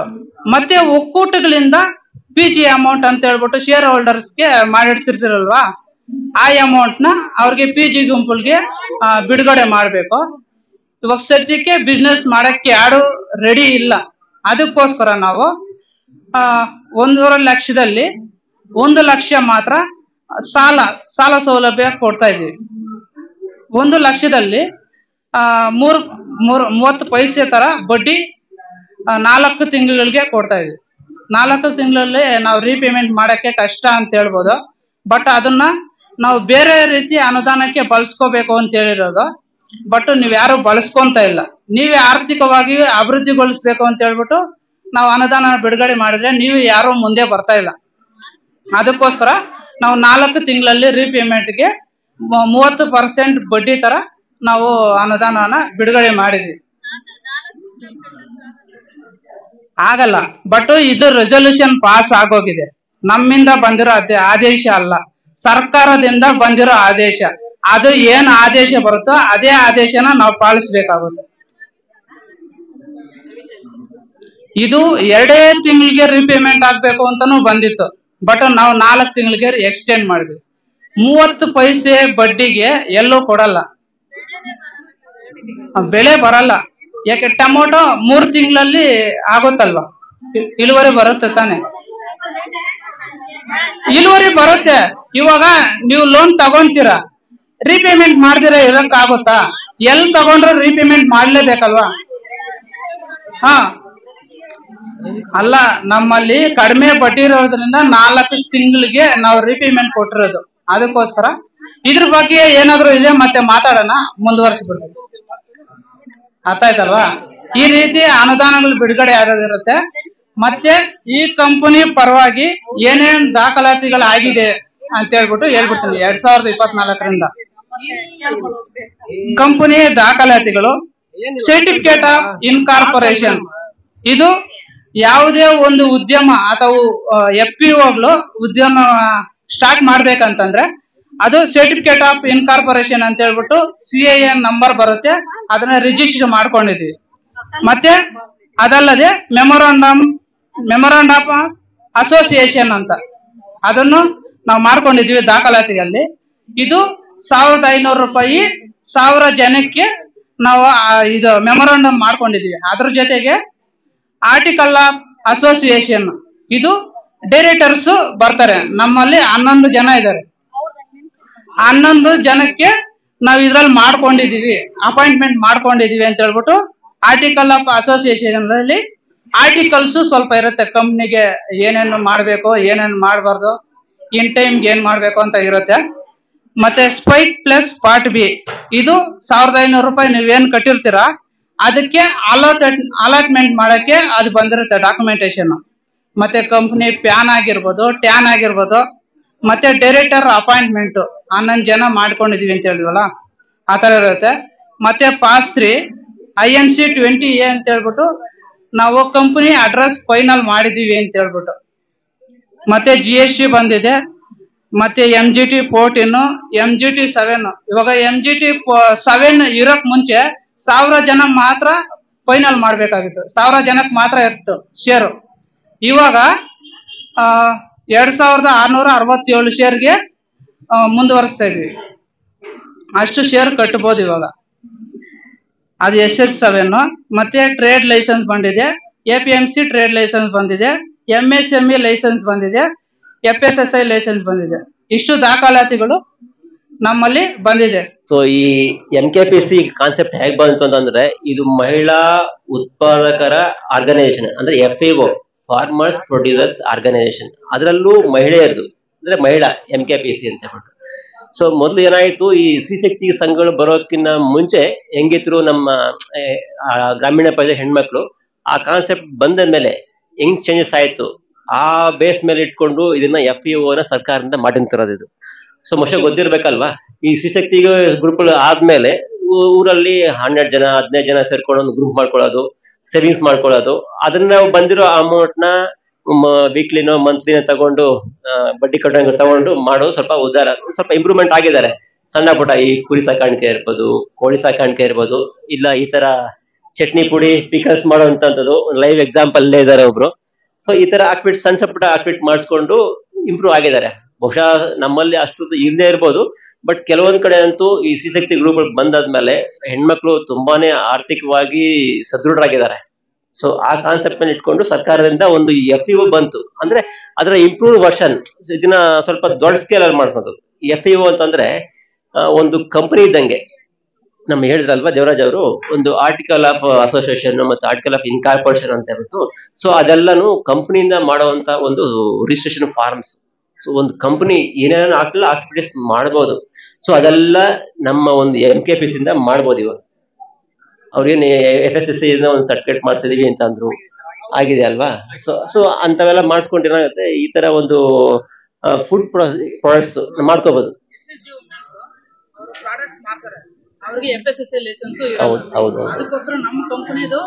ಇಂಡಿವಿಜುವಲ್ ಆಗಿ ಒಬ್ಬ ಮೆಂಬರ್ ಆಗ್ಲಿ, ಒಬ್ಬ ಗ್ರೂಪ್ ಮೆಂಬರ್ಸ್ ಆಗ್ಲಿ, ಅಲ್ಲಿವರೆಗೂ ಹೋಗಿ ಮಾಡ್ಕೊಳ್ಳೋದು ತುಂಬಾ ಕಷ್ಟ. ಯಾಕಂದ್ರೆ ಲಿಂಕ್ಸ್ ಬೇಕು, ಓಡಾಡಬೇಕು, ಪೇಷನ್ಸ್ ಇರಬೇಕು. ಸೊ ಈಗ ಒಂದು ನಿಮ್ಮ MKPC ಮಾಡ್ಕೊಳ್ಬಿಟ್ರೆ, ಸೊ ಇಡೀ ನಿಮ್ಮ ನಿರ್ದೇಶಕರಿಗೆ ಮತ್ತೆ ಎಲ್ಲಾ SHG ಗ್ರೂಪ್ಸ್ಗೆ, ಈ ಒಕ್ಕೂಟದಲ್ಲಿ ಯಾರು ಇರ್ತಾರಲ್ಲ, ಸೊ ಎಲ್ರಿಗೂ ಹೆಲ್ಪ್ ಆಗತ್ತೆ ಇದು. ಸೊ ಇದರಲ್ಲಿ ಎಕ್ಸಾಂಪಲ್ ನಮ್ಮ ಈ ಶಕ್ತಿವೇಲ್ ಗ್ರೂಪ್ ನವ್ರು ಏನ್ ಮಾಡ್ಕೊಂಡಿದಾರೋ, ನೀವು ಕೂಡ ಇದರಲ್ಲಿ ಸುಮಾರು ಜನ ಇದರಲ್ಲಿ ಈ ತರ ಆಕ್ಟಿವಿಟೀಸ್ ಮಾಡ್ತಿರೋ ಜನ ಇದಾರೆ. ಮೋಸ್ಟ್ಲಿ ಯಾರು ಮುಂದೆ ಬಂದಿರಲ್ಲ, ಇಂತೆಲ್ಲ ಬಳಸ್ಕೊಳ್ಳಿ. ನೀವು ಇದನ್ನ ಸಿಗೋ ಒಂದು ಅವಕಾಶ ಇದು. ಬಹುಶಃ ನಮ್ ಡಿಸ್ಟ್ರಿಕ್ಟ್ ಅಲ್ಲಿ ಇರೋದು MKPCಗಳು 2 ಇರ್ಬೇಕಂತ ಕಾಣತ್ತೆ. 2 ಇರ್ಬೇಕು. ಒಂದು ಮುಳಬಾಗಲು, ಶ್ರೀನಿವಾಸಪುರ ಒಂದು. ಅಷ್ಟು ಲಕ್ಕಿದೆ ನಮ್ ತಾಲೂಕು ಒಂದು ಹೇಳ್ಬೇಕು ಅಂದ್ರೆ ನಾವು ಅದೃಷ್ಟ ಅಂತ ಹೇಳ್ಬೇಕು. ಸೊ ಇಷ್ಟೊಂದು ಅವಕಾಶ ನಮ್ಮ ಹೆಣ್ಮಕ್ಳು ಸಿಕ್ಕಿದೆ ನಮ್ಮ ತಾಲೂಕಿನವ್ರಿಗೆ. ಸೊ ಇದನ್ನ ನೀವೆಲ್ಲ ಒಂದು ಸದ್ಬಳಕೆ ಮಾಡ್ಕೋಬೇಕು. ಯಾಕೆಂದ್ರೆ ನೀವು ಇನ್ವೆಸ್ಟ್ ಮಾಡೋ ಜೊತೆಗೆ ನಿಮ್ಗೆ ಸಪೋರ್ಟ್ ಸಿಗತ್ತೆ. ನಮ್ಮ ಒಂದು ತಾಲೂಕು ಮಟ್ಟದ ಒಂದು ಏನ್ ಕಚೇರಿ ಇದೆಯಲ್ಲ, ಸೊ ಇವರೆಲ್ಲ ನಿಮ್ಗೆ ಫೈನಾನ್ಷಿಯಲ್ ಇರ್ಬೋದು ಅಥವಾ ಏನೋ ಒಂದು ಗೈಡೆನ್ಸ್ ಇರ್ಬೋದು, ಚೆನ್ನಾಗಿ ಕೊಡ್ತಾರೆ ನಿಮ್ಗೆ. ಸೊ ಇದನ್ನೆಲ್ಲ ಬಳಸ್ಕೊಳ್ಳಿ. ನೀವು ಚಟ್ನಿ ಪುಡಿ ಮಾಡ್ಬೋದು, ಹಪ್ಳ, ನಿಪ್ಪಟ್ಟು, ಇಲ್ಲ ಏನಾದ್ರು ಮಿಲೆಟ್ಸ್, ಈ ಸಿರಿಧಾನ್ಯಗಳೇನಾದ್ರು ಪ್ರೊಸೆಸಿಂಗ್ ಮಾಡಿಸೋದಂಥದ್ದು. ಸೊ ಈ ತರ ಏನೇ ಆಕ್ಟಿವಿಟೀಸ್ ಮಾಡ್ಬೋದು ನೀವು. ಅಂದ್ರೆ ಲಾರ್ಜ್ ಸ್ಕೇಲ್ ಮಾಡ್ಲಿಕ್ಕೆ ಕೂಡ ನಿಮ್ಗೆ ಅವಕಾಶ ಇದೆ. ಸರ್ಕಾರದಿಂದ ನಿಮ್ಗೆ ಕೆಲವೊಂದು ಸಬ್ಸಿಡಿ ಸಿಗ್ತವೆ, ಮಾಡ್ಕೋಬಹುದು. ಈವನ್ ಬೇಕಾದ್ರೆ ನೀವು ಸ್ವಂತವಾಗಿ ಮಾಡಿದ್ರು ಕೂಡ FAO ಪರವಾಗಿ ನಿಮ್ಗೆ ಅವಕಾಶ ಕೊಡ್ತಾರೆ, ನೀವು ಮಾಡ್ಕೋಬಹುದು ಇದರಲ್ಲಿ. ಸೊ NKPC ಅಲ್ಲದೆ ಕೂಡ ನಮ್ಮ ಕೃಷಿ ಇಲಾಖೆಯಿಂದ ಕೂಡ ಇದಕ್ಕೆ ಸಪೋರ್ಟ್ ಸಿಗತ್ತೆ. ನಮ್ದೇನಾದ್ರು ಈಗ ಮಿಲ್ಲೆಟ್ಸ್, ಸಿರಿಧಾನ್ಯಗಳು ಏನಾದ್ರು ಪ್ರೊಸೆಸ್ ಮಾಡೋಂಥವ್ರು ಯಾರಾದ್ರೂ ಇದ್ರೆ ಅಂತವ್ರು ಸ್ವಲ್ಪ ಬೇಕಾದ್ರೆ ಮುಂದೆ ಬಂದ್ರೆ ನಮ್ಮ ಇಲಾಖೆಯಿಂದ ಲೋನ್ ಕೊಡ್ಸ್ಲಿಕ್ಕೂ ಮತ್ತೆ ಸಬ್ಸಿಡಿ ಕೊಡ್ಲಿಕ್ಕೂ ನಿಮ್ಗೆ ಸಹಾಯ ಮಾಡ್ತೀವಿ. ಏನಾದ್ರು ಆತರ ಯಾರಾದ್ರೂ ಮುಂದೆ ಇದ್ರೆ ಬರ್ಬೋದು ತಾವು. ಬೇಕಾದ್ರೆ ನಮ್ಮ ಪುಷ್ಪಲತಾ ಅವ್ರಿಗೂ ಇಲ್ಲ CEO ಮಾತಾಡಿದ್ರೆ ನಮ್ಮ ಇಲಾಖೆಯಿಂದ ನಿಮ್ಗೆ ಇದು ಮಾಡ್ಕೊಡ್ತಾರೆ. ಅಥವಾ ಎಲ್ಲಾ ಹೋಬಳಿ ಮಟ್ಟದಲ್ಲಿ ನಮ್ಮ ಕೃಷಿ ಇಲಾಖೆಯಿಂದ ರೈತ ಸಂಪರ್ಕ ಇದಾವೆ. ಸೊ ಅಲ್ಲಿ ನಮ್ಮ ಕೃಷಿ ಅಧಿಕಾರಿಗಳು ಇರ್ತಾರೆ, ಇಲ್ಲ ನಮ್ಮ ಕೃಷಿ ಸಖಿ ಇದ್ದಾರೆ, ನೀವು ಅವ್ರ ಮೀಟ್ ಮಾಡ್ಬೋದು ನೀವು. ಸೊ ಅವ್ರು ನಿಮ್ಗೆ ಗೈಡ್ ಮಾಡ್ತಾರೆ. ಒಂದು ಇದರ ಬಿಟ್ಟು ನಮ್ಮ ಕೃಷಿ ಇಲಾಖೆಯಿಂದ ಸಿಗುವಂತ ಒಂದು ಸ್ಕೀಮ್ಸ್ ಬಗ್ಗೆ ನಿಮ್ಗೆ ಹೇಳ್ತೀನಿ. ಯಾಕೆಂದ್ರೆ ಮೆಜಾರಿಟಿ ಎಲ್ಲರೂ ಕೃಷಿ ಸಂಬಂಧಪಟ್ಟ ಇರೋದ್ರಿಂದ ಸೊ ಗಂಡ್ ಮಕ್ಳು ಸಿಗೋ ಸ್ವಲ್ಪ ಕಷ್ಟ. ಈ ಟ್ರೈನಿಂಗ್ ಬರೀಂದ್ರೆ ಬರೋದಿಲ್ಲ ಜಾಸ್ತಿ. ಸೊ ಹೆಣ್ಮಕ್ಳು ಇಷ್ಟು ಜನ ಬಂದಿದ್ದೀರಾ. ಸೊ ಇಂಥ ನಮ್ಮ ಒಂದು ಇಲಾಖೆಯಲ್ಲಿ ಸಿಗುವಂತ ಸ್ಕೀಮ್ಸ್ ನಿಮ್ಗೆ ಹೇಳ್ತೀವಿ ಸ್ವಲ್ಪ. ಸೊ ನಿಮ್ಮ ಮನೆಯಲ್ಲಿ ನಿಮ್ಮ ಗಂಡಸಿರ್ತಾರಲ್ಲ ಅವ್ರಿಗೆ ಹೇಳಿ ಸ್ವಲ್ಪ ಸ್ಕೀಮ್ ಸಿಗತ್ತೆ ಕೃಷಿ ಇಲಾಖೆಯಿಂದ. ಸೊ ನಿಮ್ಗೆ ಯಾವ್ಯಾವ್ದು ಅನುಕೂಲ ಆಗತ್ತೋ ಅದನ್ನ ನೀವು ಮಾಡ್ಕೋಬಹುದು. ಎಕ್ಸಾಂಪಲ್ ನಮ್ಮಲ್ಲಿ ಇವಾಗ ಮುಂಗಾರು ಹಂಗಾಮಿನಲ್ಲಿ ಎಲ್ಲರಿಗೂ ಗೊತ್ತಾಗುತ್ತೆ, ಮಾಮೂಲಿ ಬಿತ್ತನೆ ಬೀಜ ಬೇಕು. ರಾಗಿ, ತೊಗರಿ, ಅವರೆ, ಅಲಸಂದೆ, ಈ ಕಡಲೆಕಾಯಿ ಮತ್ತೆ ಮಿಲ್ಲೆಟ್ಸ್, ಸಿರಿಧಾನ್ಯಗಳು ಎಲ್ಲ ನಮ್ಮ ಇಲಾಖೆಯಿಂದ ನಾವು ಕೊಡ್ತೀವಿ. ಇದನ್ನ ಸಬ್ಸಿಡಿ ರೇಟ್ ಅಲ್ಲಿ ಕೊಡ್ತೀವಿ. 50% ಸಬ್ಸಿಡಿ ಜನರಲ್ ಅವ್ರಿಗೆ, 70% SC/ST ರೈತರಿಗೆ ಸಿಗತ್ತೆ. ಸೊ ಅದಾದ್ಮೇಲೆ ಬಿತ್ತನೆ ಬೀಜ ಆದ ನಂತರ ಏನೇನು ಬೇಕಾಗುತ್ತಲ್ಲ, ಈ ಕೆಮಿಕಲ್ಸ್, ಫರ್ಟಿಲೈಸರ್ಸ್, ಮೈಕ್ರೋ ನ್ಯೂಟ್ರಿಯೆಂಟ್ಸ್, ಜೈವಿಕ ಗೊಬ್ಬರಗಳು ಮತ್ತೆ ಜೈವಿಕ ಪೀಡನಾಶಕಗಳು, ಸೊ ಇವೆಲ್ಲ ಸಿಗ್ತವೆ. ಇದು ಬೀಜ ಉಪಚಾರಕ್ಕೆ ಮಾಡಿ ಬಿತ್ತನೆ ಮಾಡ್ಲಿಬಹುದು. ಅದಾದ್ಮೇಲೆ ಈ ಗಿಡ ಬಂದ್ಮೇಲೆ ಏನಾಗತ್ತೆ, ಈ ಕೀಟ ಬಾಧೆ ಬರ್ಬೋದು, ರೋಗ ಬಾಧೆ ಬರ್ಬೋದು. ಸೊ ಇಂಥಲ್ಲಿ ಕೂಡ ಔಷಧಿ ಸಿಗ್ತವೆ. ಈ ತೊಗರಿ, ಅವರೆ, ಕಡಲೆಕಾಯಿ ಇದಕ್ಕೆಲ್ಲ. ಸೊ ಇದು ನಮ್ಮಲ್ಲಿ 50% ಸಬ್ಸಿಡಿ ಎಲ್ಲರಿಗೂ ಸಿಗತ್ತೆ ಇದರಲ್ಲಿ. ಸೊ ಮತ್ತೆ ಈ ಬೋರ್ವೆಲ್ ಇರುವಂತಹ ರೈತರಿಗೆ ಡ್ರಿಪ್ ತಗೋಬಹುದು. ಡ್ರಿಪ್ ಮತ್ತೆ ಸ್ಪ್ರಿಂಕ್ಲರ್ಸ್ ಇದು 90% ಸಬ್ಸಿಡಿ, 90% ಸಬ್ಸಿಡಿ ಸಿಗುತ್ತೆ ಎಲ್ಲರಿಗೂ. ಸಣ್ಣ ರೈತರ 5 ಎಕರೆ ಒಳಗೆ ಯಾರು ಇರ್ತಾರೋ, SC/ST ಜನರಲ್ ಯಾರೇ ಬೇಕಾದ್ರೂ ಆಗ್ಬೋದು, 90% ಸಬ್ಸಿಡಿ. ಸೊ ಎಲ್ಲರೂ ತಗೋಬಹುದು ಇದನ್ನ. ಜನರಲ್ ಮತ್ತೆ ದೊಡ್ಡ ರೈತರಿಗೆ ಮಾತ್ರ 50% ಸಬ್ಸಿಡಿ, ಅಂದ್ರೆ 5 ಎಕರೆ ಮೇಲಿರುವಂತವ್ರಿಗೆ ಸಿಗತ್ತೆ ಇದರಲ್ಲಿ. ಸೊ ಜೊತೆಗೆ ಇನ್ನೊಂದು ನಮ್ದು ಮಸ್ಟ್ ಗೊತ್ತೇ ಇರತ್ತೆ, ಎಲ್ಲಾ ಮನೆಗೂ ಒಂದು ಹಸು ಇದ್ದೇ ಇರ್ತವೆ.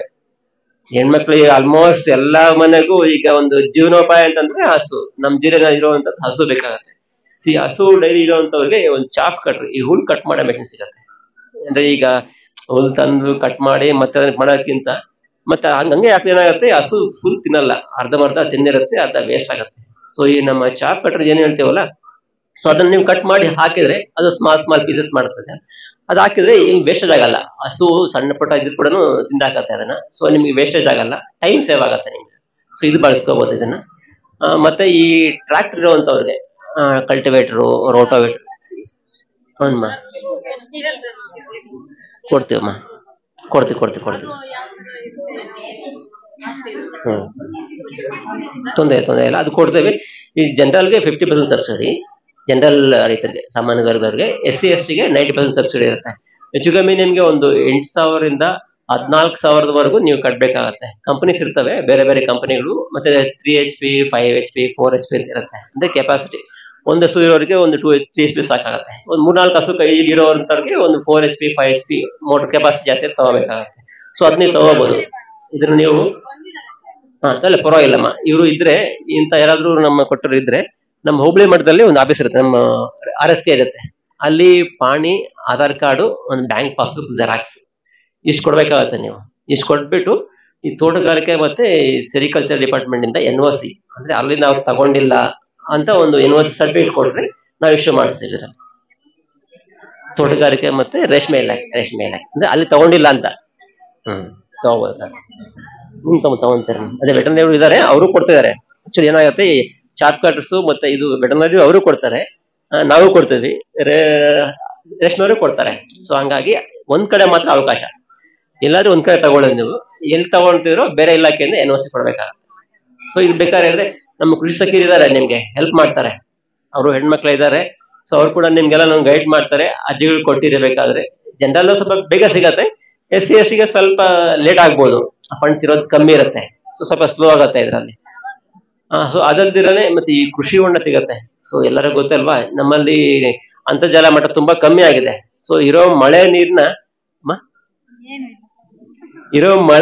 ಮಳೆ ಬಂದಾಗ ನೀರ್ ಏನ್ ಮಾಡ್ಬೇಕು, ಒಂದು ಕಲೆಕ್ಟ್ ಮಾಡ್ಕೊಂಡು ಅದನ್ನ ಕೃಷಿ ಹೊಂಡದಲ್ಲಿ ಕಲೆಕ್ಟ್ ಮಾಡಿ ಇಟ್ಕೊಂಡು ಅದನ್ನ ಮಳೆ ಇಲ್ದೇ ಇರೋ ಟೈಮ್ ಅಲ್ಲಿ ಬಳಸ್ಕೊಳಕ್ಕೆ ಒಂದು ಕಾನ್ಸೆಪ್ಟ್ ಇದು. ಸೊ ನಮ್ಗೆ ಗೊತ್ತ, ನಮ್ಮ ಆಲ್ಮೋಸ್ಟ್ ಎಲ್ಲ ಕಡೆನೂ ಗೊತ್ತಿದೆ ಕೃಷಿ ಹೊಂಡ. ಅದಕ್ಕೆ ಟಾರ್ಪಲಿನ್ ಕೊಡ್ತೀವಿ, ಮತ್ತೆ ಅದಕ್ಕೆ ಡ್ರಿಪ್ ಹಾಕೋಬಹುದು, ಪಂಪ್ ಸೆಟ್ ಹಾಕೋಬಹುದು, ಮತ್ತೆ ಸುತ್ತಲೂ ತಂತಿ ಬೇಲಿ ಅಂದ್ರೆ ಯಾರು ಹಸುಗಿಸು ಯಾರು ಬೀಳ್ಬಾರ್ದು, ಇಲ್ಲ ಮಕ್ಕಳು ಬೀಳ್ಬಾರ್ದು ಅನ್ನೋ ಒಂದು ಉದ್ದೇಶಕ್ಕೆ ಸೇಫ್ಟಿಗೆ ಇದನ್ನ ನಾವು ಕೃಷಿ ಹೊಂಡ ಕೊಡ್ತೀವಿ.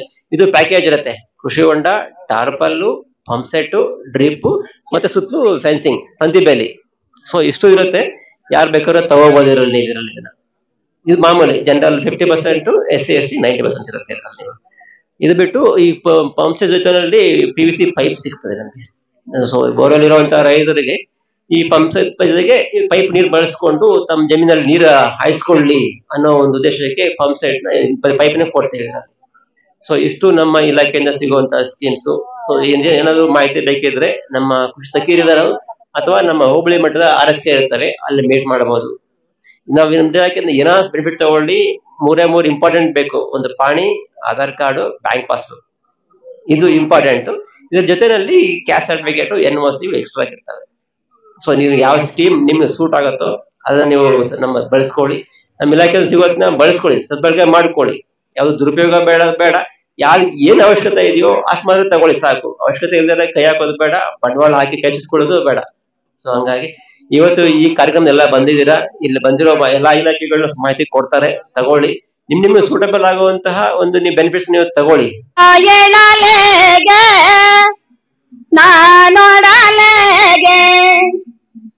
ಪ್ರತಿಯೊಬ್ಬ ಕೂಡ ತಲೆ ತಗ್ಗಿಸಿ ನಾಚಬೇಕು.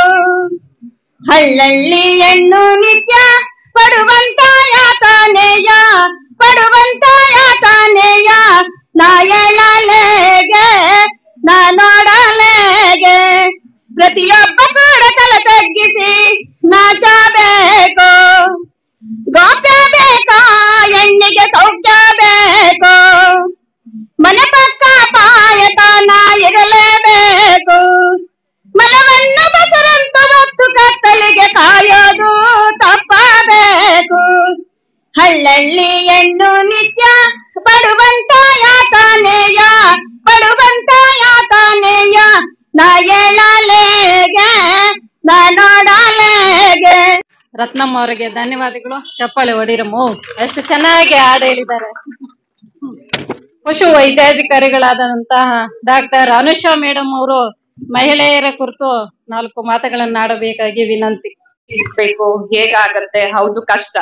ತಗೊಳ್ಳೋದೇ ನಮ್ಗೆ ಅನಿವಾರ್ಯ ಇದೆ ಅಂತ, ಅದ್ರಲ್ಲೂ 4 ತಿಂಗಳಲ್ಲೇ ತೀರಿಸ್ಬೇಕು ಅಂದ್ರೆ ಅದು ಸ್ವಲ್ಪ ಕಷ್ಟ ಆಗತ್ತೆ, ಹೌದು. ಬಟ್ ನಾವ್ ಅದಕ್ಕೂ ಮೀರಿ ಯೋಚನೆ ಮಾಡ್ಬೇಕು, ಏನ್ ಮಾಡಿದ್ರೆ ತೀರಿಸ್ಬೋದು, ಯಾವ್ದ್ರಿಂದ ಆದಾಯ ಬರುತ್ತೆ, ಆ ತರನು ಯೋಚನೆ ಮಾಡಿದ್ರ ಯಾರಾದ್ರೂ?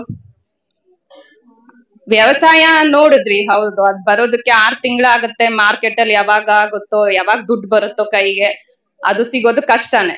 ಬಟ್ ಅದು ಬಿಟ್ಟು ಏನ್ ಮಾಡ್ಬೋದು ಅದನ್ನ ಯೋಚನೆ ಮಾಡ್ಬೇಕಲ್ವಾ ನಾವು. ನೀವ್ ಯಾಕೆ 1 ಲಕ್ಷ ಕೊಟ್ಟು 10 ಕುರಿ ತಗೊಂಬರ್ಬಾರ್ದು ಅಲ್ವಾ? 10 ಕುರಿ ತಗೊಂಬಂದ್ರೆ 3-4 ತಿಂಗಳು ಚೆನ್ನಾಗಿ ಮೇಯಿಸಿ, ಚೆನ್ನಾಗಿ ಕೊಬ್ಸಿ ಅದನ್ನೇನು ಸಂತಾನ ಮಾಡ್ಬೇಕು ಆಮೇಲೆ ಮಾಡ್ಬೇಕು ಅನ್ನೋದು ಬೇಡ. ಮನೇಲೆ ಕಟ್ಟಾಕಿ ಹುಲ್ಲು ಕುಯ್ಕೊಂಡ್ ಬನ್ನಿ, ಹಸುಗೆ ತರೋ ಮೇವಲ್ಲೇ ಅದು ತಿಂದು ಉಳ್ದಿರುತ್ತಲ್ವಾ ಅದನ್ನ ಕುರಿಗಳಿಗೆ ಹಾಕ್ಬೋದು. ಮನೇಲಿ ಉಳ್ದಿರೋಂತ ತರಕಾರಿ ವೇಸ್ಟ್ ಆಗ್ಲಿ ಏನೇ ಆಗ್ಲಿ ಅದನ್ನ ಹಾಕಿ ಮೇಯಿಸ್ಬೋದು. ಮತ್ತೆ ಜೋಳ ಬೆಳ್ದಿರ್ತೀರ ಕೆಲವರು, ಅದ್ರಲ್ಲಿ ಹೊಟ್ಟು ಉಳ್ದಿರುತ್ತೆ. ಈ ತರ ಉಳ್ದಿರೋದ್ರಲ್ಲೇ ನಮ್ಮ ಮನೆ ವಾತಾವರಣದಲ್ಲೇ ಸುತ್ತಮುತ್ತ ಸಿಗೋ ಇದ್ರಲ್ಲೇ ನಾವು ಕುರಿನ ಸಾಕ್ಬೋದು. ಆ ತರ ಸಾಕಿ 4 ತಿಂಗಳಲ್ಲಿ ಅದನ್ನ ಮಾರಿ ಬರೋ ಲಾಭನೂ ಇಟ್ಕೋಬಹುದು, ನಿಮ್ ಸಾಲನು ತೀರ್ಸ್ಬೋದು. ಈ ಸತಿ 4 ತಿಂಗಳಿಗೆ 10 ಕುರಿ ತರ್ತೀರ, ಇನ್ನೊಂದ್ಸತಿ ಇದ್ರಲ್ಲಿ ಬಂದಿರೋ ಲಾಭ ಮತ್ತೆ ಆ ಲಕ್ಷನ ಮತ್ತೆ ಟಾಪ್ ಅಪ್ ಮಾಡ್ಕೋಬಹುದು ಅಥವಾ ಗೊತ್ತಿಲ್ಲ ನನ್ಗೆ ಏನು ಅಂತ. ಅವ್ರು ವಿವರಣೆ ಕೊಟ್ಟಿರೋದ್ರಲ್ಲಿ ನಾನು ಯೋಚನೆ ಮಾಡಿ ಹೇಳಿದ್ದು. ನೆಕ್ಸ್ಟ್ ಇನ್ನೊಂದು 10 ಎಕ್ಸ್ಟ್ರಾ 20 ಕುರಿ, ಆತರ ನಿಮ್ಮ ಆದಾಯವನ್ನ ಹೆಚ್ಚಿಸ್ಕೋಬಹುದು. ಮತ್ತೆ ಈ ಸ್ಕೀಮ್ ಅಲ್ಲಿ ನಾನು ಈಗ್ಲೇ ನೋಡಿದ್ದು, ಇದ್ರ ಬಗ್ಗೆ ನನ್ಗೂ ಡೀಟೇಲ್ಸ್ ಏನು ಸರಿ ನೋಡಿಲ್ಲ. ಸಡನ್ ಆಗಿ ಈಗ ಬೆಳಿಗ್ಗೆ ಮೀಟಿಂಗ್ ಅಟೆಂಡ್ ಮಾಡಿ ಅಂದಿದ್ದಕ್ಕೆ ಬಂದೆ. ನೀವ್ ಕಂಪನಿ ಹಾಗೆ ಏನಾದ್ರು ಶುರು ಮಾಡ್ಬೇಕು, ಈಗ ಎಲ್ಲಾರು ಇದೇ ಮಾಡ್ತೀರಾ, ಚಟ್ನಿ ಪುಡಿ, ಉಪ್ಪಿನಕಾಯಿ ಅದೆಲ್ಲ. ಬಟ್ ಬೇರೆ ಎಲ್ಲಾ ಡಿಸ್ಟಿಕ್ ಅಲ್ಲೂ ಅದ್ ಮಾಡ್ತಾರೆ. ಬೇರೆಯವ್ರಿಗಿಂತ ಏನ್ ವಿಭಿನ್ನವಾಗಿ ಮಾಡ್ಬೋದು, ಏನ್ ಹೆಚ್ಚು ಲಾಭವಾಗಿ ಮಾಡ್ಬೋದು, ಅದನ್ನು ಯೋಚನೆ ಮಾಡ್ಬೇಕಲ್ವಾ. ಎಲ್ಲಾರು ಹೋಗೋ ದಾರಿಯಲ್ಲೇ ನಾವು ಹೋದ್ರೆ ಲಾಭ ಏನಾಗತ್ತೆ? ಕಮ್ಮಿ ಆಗತ್ತೆ. ನಾವು ಹಪ್ಳನೆ ಮಾಡಿ ಪಕ್ಕದ ಮನೆಯವರು ಹಪ್ಳನೆ ಮಾಡಿದ್ರೆ ಅವರು 10 ರೂಪಾಯಿಗೆ ಮಾರ್ತಾರೆ, ನಾವು 10 ರೂಪಾಯಿಗೆ ಮಾರ್ಬೇಕಾಗತ್ತೆ. ನಾವ್ 15 ರೂಪಾಯಿಗೆ ಮಾರಿದ್ರೆ ತಗೊಂತಾರೆ ಯಾರಾದ್ರೂ? ಇಲ್ಲ. ಈಗ ನಿಮ್ ಬಜೆಟ್ ಜಾಸ್ತಿ ಇದ್ರೆ ಎಲ್ಲಾರು ಹಾಲು ಉತ್ಪಾದನೆ ಮಾಡ್ತೀರಾ. ಬರೀ ಹಾಲ್ ಮಾರೋದೇ ಅಲ್ಲ, ಹಾಲಿಂದ ಎಷ್ಟೊಂದು ಉತ್ಪಾದನೆಗಳು ತಯಾರಿಸ್ಬೋದಲ್ವಾ. ನಮ್ಮಲ್ಲೇ ಪನ್ನೀರ್ ಮಾಡ್ಬೋದು, ಮಿಲ್ಕ್ ಪೌಡರ್ ಮಾಡ್ಬೋದು, ಆತರ ಇಲ್ಲ ನೀವೇ ಏನಾದ್ರೂ ಅದ್ರಲ್ಲಿ ಸಿಹಿ ಮಾಡಿ ಮಾರೋದು, ಆತರ ಏನಾದ್ರೂ ಒಂದು ವಿಭಿನ್ನವಾಗಿ ಯೋಚನೆ ಮಾಡಿ. ಬಜೆಟ್ ಇದ್ದಾಗ ಷೇರುದಾರರು ಇಂಟ್ರೆಸ್ಟ್ ತೋರಿಸ್ಬೇಕು, ಅವ್ರನ್ನು ಕ್ವಶನ್ ಮಾಡ್ಬೇಕು, ಏನ್ ಮಾಡ್ಬೋದು, ನಾವ್ ಕೊಟ್ಟಿರೋ ದುಡ್ಡು ಅದನ್ನ ಹೆಚ್ಚಿಸ್ಬೇಕು ಅಂದ್ರೆ ಏನೇನ್ ಮಾಡಿದ್ರೆ ಆಗತ್ತೆ ಅಂತ ಯೋಚನೆ ಮಾಡ್ಬೇಕಾಗತ್ತೆ. ಮತ್ತೆ ನಮ್ಮ ಇಲಾಖೆಯ ಇದ್ರ ಬಗ್ಗೆ ಎಲ್ಲರಿಗೂ ಗೊತ್ತೇ ಇರುತ್ತೆ. ನಮ್ದು ಜಾಸ್ತಿ ಟ್ರೀಟ್ಮೆಂಟ್, ವ್ಯಾಕ್ಸಿನೇಷನ್ ಇದ್ರ ಮೇಲೆ ಇರುತ್ತೆ. ಅದು ನಿಮ್ ಮನೆ ಬಾಗಲ್ಗಳಿಗೆ ನಾವೇ ಬಂದು ಮಾಡ್ತೀವಿ. ನಿಮ್ಗೇನ ಅದ್ರ ಬಗ್ಗೆ ಸ್ಪೆಷಲ್ ಆಗಿ ನೀವ್ ನಮ್ಮ ಆಫೀಸಿಗೆ ಬರೋದು ಕಮ್ಮಿನೇ ಇರುತ್ತೆ. ನಾವೇ ನಿಮ್ ಮನೆ ಬಾಗಲಿಗೆ ಬಂದು ಮಾಡೋದು ಹೆಚ್ಚಿರುತ್ತೆ. ನಾನು ಹೆಚ್ಚಿಗೆ ಇನ್ನೇನು ಜಾಸ್ತಿ ಟೈಮ್ ತಗೊಳಲ್ಲ. ಇಷ್ಟ ಹೇಳ್ತಾ ನಾನು ಮಾತನ್ನು ಮುಗಿಸ್ತೀನಿ. ಧನ್ಯವಾದಗಳು. ಲಕ್ಷ ಬಂದಿದೆ. 15, 16 ಎಷ್ಟಾಯ್ತು? 31 ಲಕ್ಷ. ಈ 31 ಲಕ್ಷನ್ನ ನಾವು ಬಿಸ್ನೆಸ್ಗೆ ಬಳಸ್ಕೋಬಹುದು. ಅದ್ರಲ್ಲಿ ನಮ್ಮ 15 ಲಕ್ಷ ಸೇರಿದ್ರೆ ಇನ್ನ 45 ಲಕ್ಷ ಆತರ ಆಗುತ್ತೆ. ಅದರಲ್ಲಿ ಇವಾಗ ಸದ್ಯಕ್ಕೆ ಟಾರ್ಪಾಲ್ ತರಿಸಿದ್ದಾರೆ, ಮ್ಯಾಟ್ ತರಿಸಿದ್ದಾರೆ, ಶಾಂಪಲ್ ತರಿಸಿದ್ದಾರೆ. ಅದೇನಾದ್ರೂ ಬಿಸ್ನೆಸ್ ಆದ್ರೆ ನಾವ್ ಅದನ್ನ ಇನ್ನ ಜಾಸ್ತಿ ತರಿಸ್ತೀವಿ. ಒಂದು ಮತ್ತೆ ನೀವು ಫೀಲ್ಡ್ ಅಲ್ಲಿ ನಾವು ಸರ್ವೆ ಮಾಡಿದೀವಿ, ನಿಮ್ಗೆ ರೈತರಿಗೆ ಏನೇನ್ ಬೇಕು ಅಂತ ಕೇಳಿದೀವಿ. ಕೆಲವರೆಲ್ಲ ಐಟಮ್ಸ್ ಹೇಳಿದೀರಾ. ಒಂದು ಮೇಡಮ್ ನಮ್ಗೆ ಫೀಡ್ ಬೇಕು, ಜಾಸ್ತಿ ಸಿಗ್ತಾ ಇಲ್ಲ, ನಮ್ಗೆ ಫೀಡ್ ಕೊಡ್ಸಿ ಅಂತ ಹೇಳಿದೀರಾ. ಮತ್ತೆ ಏನು ಮಿಷನ್ಸ್ ಎಲ್ಲ ಹೇಳಿದೀರಂತೆ, ಕೃಷಿಗೆ ಸಂಬಂಧಿಸಿದಂತೆ ಯಂತ್ರೋಪಕರಣಗಳು ಬೇಕು ಅಂತ ಹೇಳಿದೀರಾ. ನಾವೇನು ಅಂದ್ರೆ ಸ್ಟಾರ್ಟಿಂಗ್ ಅಲ್ಲಿ ಬಿಸ್ನೆಸ್ ಒಂದೇ ಸತಿ ಸ್ಟಾರ್ಟ್ ಮಾಡಿದ್ರೆ ಅದು ತೊಂದರೆ ಆಗುತ್ತೆ. ಅದಕ್ಕೆ ಇವಾಗ ಸಣ್ಣದಾಗಿ ನಾವು ಬೇರೆ ಇಲಾಖೆಗಳ ಜೊತೆ ಕೈ ಜೋಡಿಸಿ ರೈತರಿಗೆ ಏನೇನ್ ಬೇಕಾಗುತ್ತೆ ಮತ್ತೆ ಯಾವ್ದು ಸೇಲ್ ಆಗುತ್ತೆ ಯಾವ್ದು ಹೋಗುತ್ತೆ ಅಂತೆಲ್ಲ ಚರ್ಚೆ ಮಾಡಿ ಅದನ್ನ ನಾವು ತರಿಸ್ತೀವಿ. ನಮ್ಮ ಹತ್ರ ಕಾಸಿದೆ, ಅದನ್ನ ನಾವು ಡೆವಲಪ್ ಮಾಡ್ಬೇಕು ಅಂದ್ರೆ ನಿಮ್ ಕಡೆಯಿಂದ ನಮ್ಗೆ ಬೇಡಿಕೆ ಬರಬೇಕು. ಬೇಡಿಕೆ ಅಂದ್ರೆ ನಿಮ್ಗೆ ಏನ್ ಬೇಕು ಅಂತ ನಿಮ್ ಕಡೆಯಿಂದ ನಮ್ಗೆ ಹೇಳಿದ್ರೆ ನಾವ್ ಅದನ್ನ ಕಂಪ್ನಿ ಕಡೆಯಿಂದ ತರಿಸ್ತೀವಿ. ಗೊಬ್ಬರ ಕೂಡ ತರಿಸ್ತೀವಿ. ಬಟ್ ನೋಡಿ ನೀವ್ ಅದು ಕೂಡ ಹೇಳ್ಬೋದು. ನಾವ್ ಇವಾಗ ಪ್ರಶ್ನೆ ಮಾಡ್ದೆ, ನಿಮ್ಗೆ ಏನಾದ್ರೂ ಪ್ರಶ್ನೆ ಇದ್ರೆ ಕೇಳಿ ಅಂತ ನೀವು ಹೇಳ್ಬೋದು. ಮೇಡಮ್ ನಮ್ಗೆ ಇಂತ ತರಿಸಿ ಅಂತ, ನಾವು ಅದನ್ನ ತರಿಸ್ತೀವಿ. ಯಾಕಂದ್ರೆ ಲೋಕಲ್ ಅಲ್ಲಿ ಏನಿದೆ ಏನಿಲ್ಲ ಅಂತ ನಮಗ್ ಗೊತ್ತಾಗಲ್ಲ, ನಿಮ್ಗೆ ಗೊತ್ತಾಗುತ್ತೆ. ನೀವ್ ಹೇಳ್ಬೇಕು.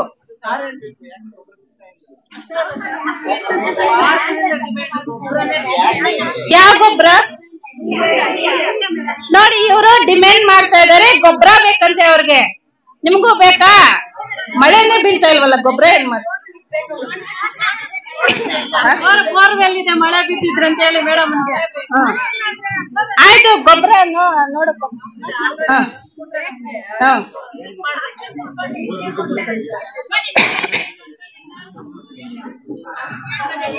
ಸರ್ ಹೇಳಿ ಸರ್.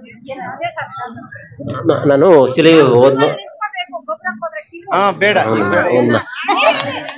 ಇಲ್ಲ, ಆಕ್ಚುಲಿ ಏನಾಗಿದೆ, ನಾನು ಹೋದ ವರ್ಷ ಮೀಟಿಂಗ್ ಅಲ್ಲಿ ಕೂಡ ಹೇಳಿದೆ, ನಿಮ್ಮ ಒಂದು NKPC ಕಡೆಯಿಂದ ಒಂದು ಲೈಸೆನ್ಸ್ ತಗೊಳ್ಳಿ ಗೊಬ್ಬರ ಮಾರಾಟ ಮಾಡ್ಲಿಕ್ಕೆ ಅಂತ. ನಾನು ಹೋದ ವರ್ಷ ಹೇಳಿದೆ, ಮೋಸ್ಟ್ಲಿ ಯಾರು ಮುಂದೆ ಬರ್ಲಿಲ್ಲ.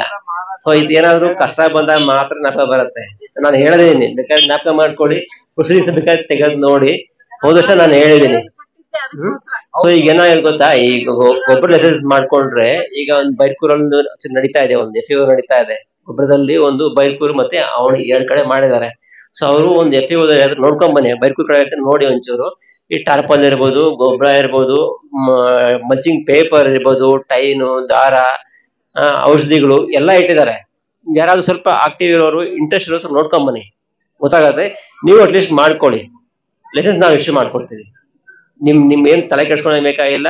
ಸಿಂಪಲ್ ನಿಮ್ ಆಧಾರ್ ಕಾರ್ಡು, ನಿಮ್ದು ಮತ್ತೆ ಪ್ಯಾನ್ ಕಾರ್ಡು, ಕೆಲವೊಂದು ಡಾಕ್ಯುಮೆಂಟ್ಸ್ ಹೇಳ್ತೀವಿ ನಿಮ್ MKPC ಅವ್ರೇ ನಾವು ಇಶ್ಯೂ ಮಾಡ್ಕೊಡ್ತೀವಿ. ನೀವೇ ಬೇಕಾದ್ರೆ ನಡೆಸ್ಕೊಳ್ಳಿ, ಒಬ್ಬರ ನಾವೇ ಕೊಡಿಸ್ತೀವಿ. ನಿಮ್ ಮೆಂಬರ್ಸ್ ನೀವೇ ಮಾಡ್ಕೋಬಹುದು, ಯಾವ ಕ್ಯೂನೂ ಬೇಡ, ಏನೋ ಬೇಡ. ನೀವಲ್ಲಮ್ಮ, ನಿಮ್ಗೆ ಮೊದ್ಲು ನೀವು ಚಿಕ್ಕವರಿದ್ದಾಗ ಏನ್ ಮಾಡ್ತಾ ಇದ್ರಿ ಜ್ಞಾಪಕ ಇದ್ಯಾ? ತಿಪ್ಪೆ ಗೊಬ್ಬರ ಅಲ್ವಾ? ಈಗ ತಿಪ್ಪೆ ಗೊಬ್ಬರ ನೀವು ಹಾಕಿದ್ರೆ ಈ ಪರಿಸ್ಥಿತಿ ಬರ್ತಾ ಇರ್ಲಿಲ್ಲ, ಯಾವ ಕ್ಯೂನೂ ಬೇಕಾಗಿಲ್ಲ ನಿಮ್ಗೆ. ನೀವು ಮನೆ ತಿಪ್ಪೆ ಗೊಬ್ಬರ ಎಲ್ಲ ಮಾಡಾಕ್ತೀರಾ, ಇಲ್ಲಿ ಬಂದು ಕ್ಯೂ ನಿಂತ್ಕೊಂತೀರಾ. ನೀವು ಅದ್ ಮಾಡಬೇಡಿ. ನೀವು ಬರೋದನ್ನ ಇಲ್ಲಮ್ಮ, ಈಗ ಸ್ವಲ್ಪ ಕೇಳ್ಕೊಳ್ಳಿ. ಏನ್ ಗೊತ್ತಾ, ಆದಷ್ಟು ಈ ಸಾವಯವ ಗೊಬ್ಬರ ಇದನ್ನ ಸ್ವಲ್ಪ ಜಾಸ್ತಿ ಬಳಸ್ಕೊಳ್ಳಿ. ಈಗ ಗೊಬ್ಬರಗಳು ಅವ ಇವು ತಿಂದು ನಿಮ್ಮ ಮನೇಲಿ BP ಶುಗರ್ ಪೇಷಂಟ್ ಇಲ್ವಾ? ಇಲ್ಲಂದಂಗೆ ಮೋಸ್ಟ್ಲಿ ನೋಡ್ದಂಗೆ 90% ಮನೆಗಳಲ್ಲಿ BP ಶುಗರ್ ಪೇಷಂಟ್ಸ್ ಇದಾರೆ. ಯಾರ ಮೇಲೆ ಇಲ್ಲ ಅಂತ ಹೇಳಿ ನೋಡೋಣ? ಎಲ್ಲ ಅದೇ 90% ಇದಾರೆ. 90% ಎಲ್ಲ ಮನೆಯಲ್ಲಿ BP ಶುಗರ್ ಬಂದಿದೆ. ಸೊ ಹಂಗಾಗಿ ಒಂದ್ ಸ್ವಲ್ಪ ಈ ಸಾವಯವ ಗೊಬ್ಬರದ ಬಗ್ಗೆ ಇದ್ ಮಾಡ್ಕೊಡಿ. ನಮ್ ಇಲಾಖೆನೂ ಕೂಡ ಕೊಡ್ತೀವಿ. ಯಾರಾದ್ರೂ ಸಾವಯವ ಗೊಬ್ಬರನ ಅದನ್ನ ಪ್ರಾಕ್ಟೀಸ್ ಮಾಡೋವಂಥವ್ರಿಗೆ ಒಬ್ಬರಿಗೆ 4,000 ರೂಪಾಯಿ ವ್ಯಾಲ್ಯೂ ಅಂತ ಮೆಟೀರಿಯಲ್ ಕೊಡ್ತೀವಿ. ನೀವು ಮಾಡಿಸ್ಬೋದು. ನೀವು ಅದಕ್ಕೆ ಬೇಕಾದ ಬೀಜಾಮೃತ, ಜೀವಾಮೃತ ಇರ್ಬೋದು, ಕೆಲವೊಂದು ನೀಮ್ ಆಯಿಲ್, ಈ ಬೇವಿನ ಎಣ್ಣೆ, ಈ ತರ ಕೊಡ್ತೀವಿ ನಾವು. ನೀವು 4,000 ರೂಪಾಯಿ ನಾವು ಕೊಡ್ತೀವಿ, ನೀವು ಬಳಸ್ಕೊಡಿ ಅದನ್ನ ಅಂತ ಮಾಡಿ. ಮತ್ತೆ ಗೊಬ್ಬರದ ಆಕ್ಚುಲಿ ಈ ವರ್ಷ ಬೇಕಾದಷ್ಟು ಬಂದಿದೆ. ನಮ್ ಜಿಲ್ಲೆನಲ್ಲಿ ಯಾವ ತಾಲೂಕು ಬಂದಿಲ್ಲ, ಅಷ್ಟು ನಮ್ಗೆ ಕೊಟ್ಟಿದ್ದೀವಿ. ನೀವು ನಂಬ್ತೀರಾ? 73 ಟನ್ TAPSMS ಅಲ್ಲಿ ಒಂದಿನ ಖಾಲಿ ಮಾಡಿದೀವಿ. ನಾವು ಬೆಳಿಗ್ಗೆ 9:15 ಕೂತ್ಕೊಂಡು ರಾತ್ರಿ 6:30, 6:45 ನಿಂತ್ಕೊಂಡಿದೀವಿ. ನೀವ್ ಎಷ್ಟು ನಿಂತ್ಕೊಂಡಿದ್ರಿ ಕ್ಯೂ ಅಲ್ಲಿ, ಅಷ್ಟು ನಾವು ನಿಂತ್ಕೊಂಡಿದೀವಿ. ಗೊತ್ತೇನಮ್ಮ? ನಾವು ನಿಂತ್ಕೊಂಡು ನಿಜ ಸುಳ್ಳು ಹೇಳ್ತಾ ಇಲ್ಲ.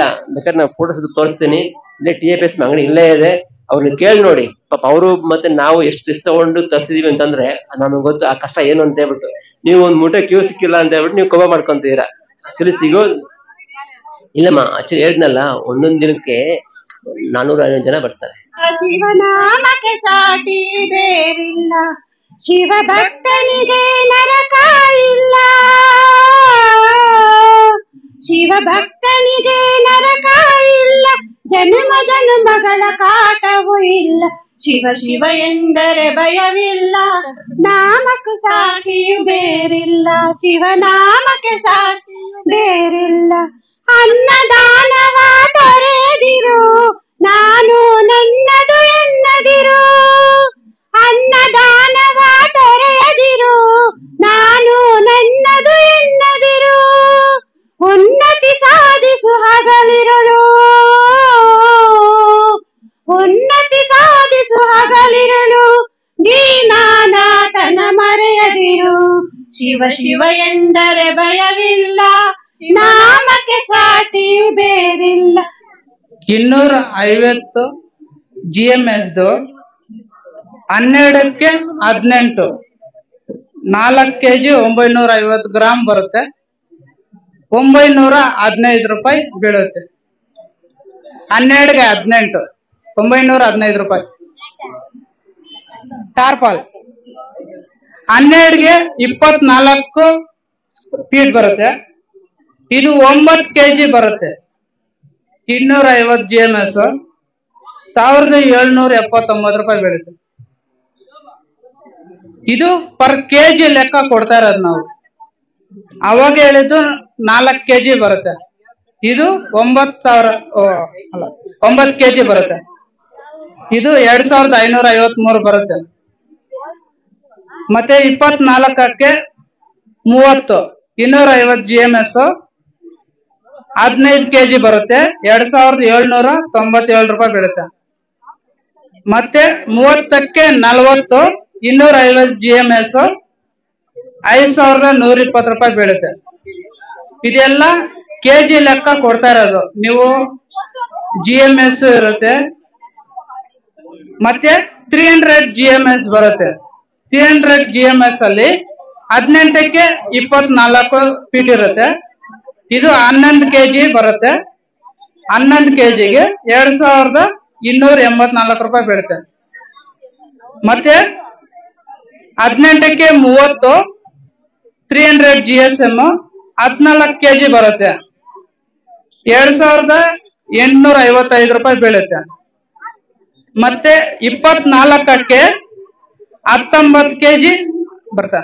24 ಇಂಟು 30 ಫೀಟ್ ಬರುತ್ತೆ. ಇದು 19 kg ಬರುತ್ತೆ. 19 kgಗೆ 3711 ರೂಪಾಯಿ ಬೀಳುತ್ತೆ. ಮತ್ತೆ ಎಲ್ಲೋ ಟಾರ್ಪಲ್ ಬರುತ್ತೆ. ಎಲ್ಲೋ ಟಾರ್ಪಲ್ ಬಂದ್ಬಿಟ್ಟು 15ಗೆ 18 3.5 kg ಬೀಳುತ್ತೆ. 3.5 kgಗೆ 931 ರೂಪಾಯಿ ಬೀಳುತ್ತೆ. ಇದು GSM ಬಂದ್ಬಿಟ್ಟು 110ರಿಂದ 140 ಇರುತ್ತೆ. ಮತ್ತೆ 18ಕ್ಕೆ 30 6 kg 600 ಗ್ರಾಮ್ ಬರುತ್ತೆ. 1869 ರೂಪಾಯಿ ಬೀಳುತ್ತೆ. ಎಲ್ರಿಗೂ ಸಹ ಒಂದು ಅವಕಾಶ ಕಲ್ಪಿಸ್ಕೊಡ್ತೀವಿ. ಅವ್ರು ತಂದಿರುವಂತ ಪ್ರಾಡಕ್ಟ್ಸ್ ಅನ್ನ ಎಲ್ಲರೂ ಚೆನ್ನಾಗಿದೆ ಸ್ವಲ್ಪ ತಗೊಂಡು ಅವ್ರಿಗೂ ಸಹ ಎನ್ಕರೇಜಿಂಗ್ ಮಾಡಿಸಿ. ವೇದಿಕೆ ಮೇಲೆ ಇರೋ ಗಣ್ಯರಿಗೂ ಮತ್ತೆ ನನ್ನ ಮುಂಭಾಗದಲ್ಲಿರೋ ಅಕ್ಕ ತಂಗಿಯರಿಗೂ ಎಲ್ರಿಗೂ ನನ್ನ ನಮಸ್ಕಾರಗಳು. ನಮ್ದು ತಾಯ್ಲೂರು ಗ್ರಾಮ ಪಂಚಾಯತಿ. ನನ್ನ ಹೆಸರು ರೇಖಾ ಅಂತ. ನಾನು ಮೊದಲು ಇಂಡಿವಿಜುವಲ್ ಆಗೇ ಮಾಡ್ತಾ ಇದ್ದೆ ಈ ಪಿಕಲ್ಸು ಇವೆಲ್ಲ. ಈಗ ನಾನು SHG ಪರವಾಗಿ ಇನ್ನೊಂದು 5 ಮೆಂಬರ್ಸ್ ಇನ್ಕ್ಲೂಡ್ ಹಾಕೊಂಡು ಮಾಡ್ತಾ ಇದ್ದೀವಿ.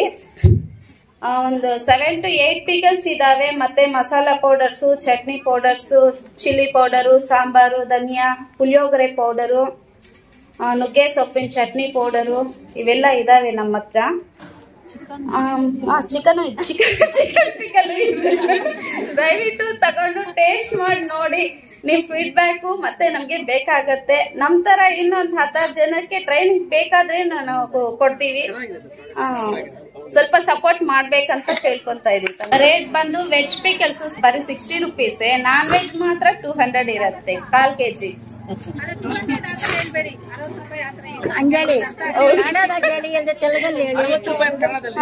60 ಟೊಮೊಟೊ ಪಿಕಲು, ಮಾವಿನಕಾಯಿ, ಮತ್ತೆ ನಿಂಬೆಹಣ್ಣು, ಎಳ್ಳೆಕಾಯಿ,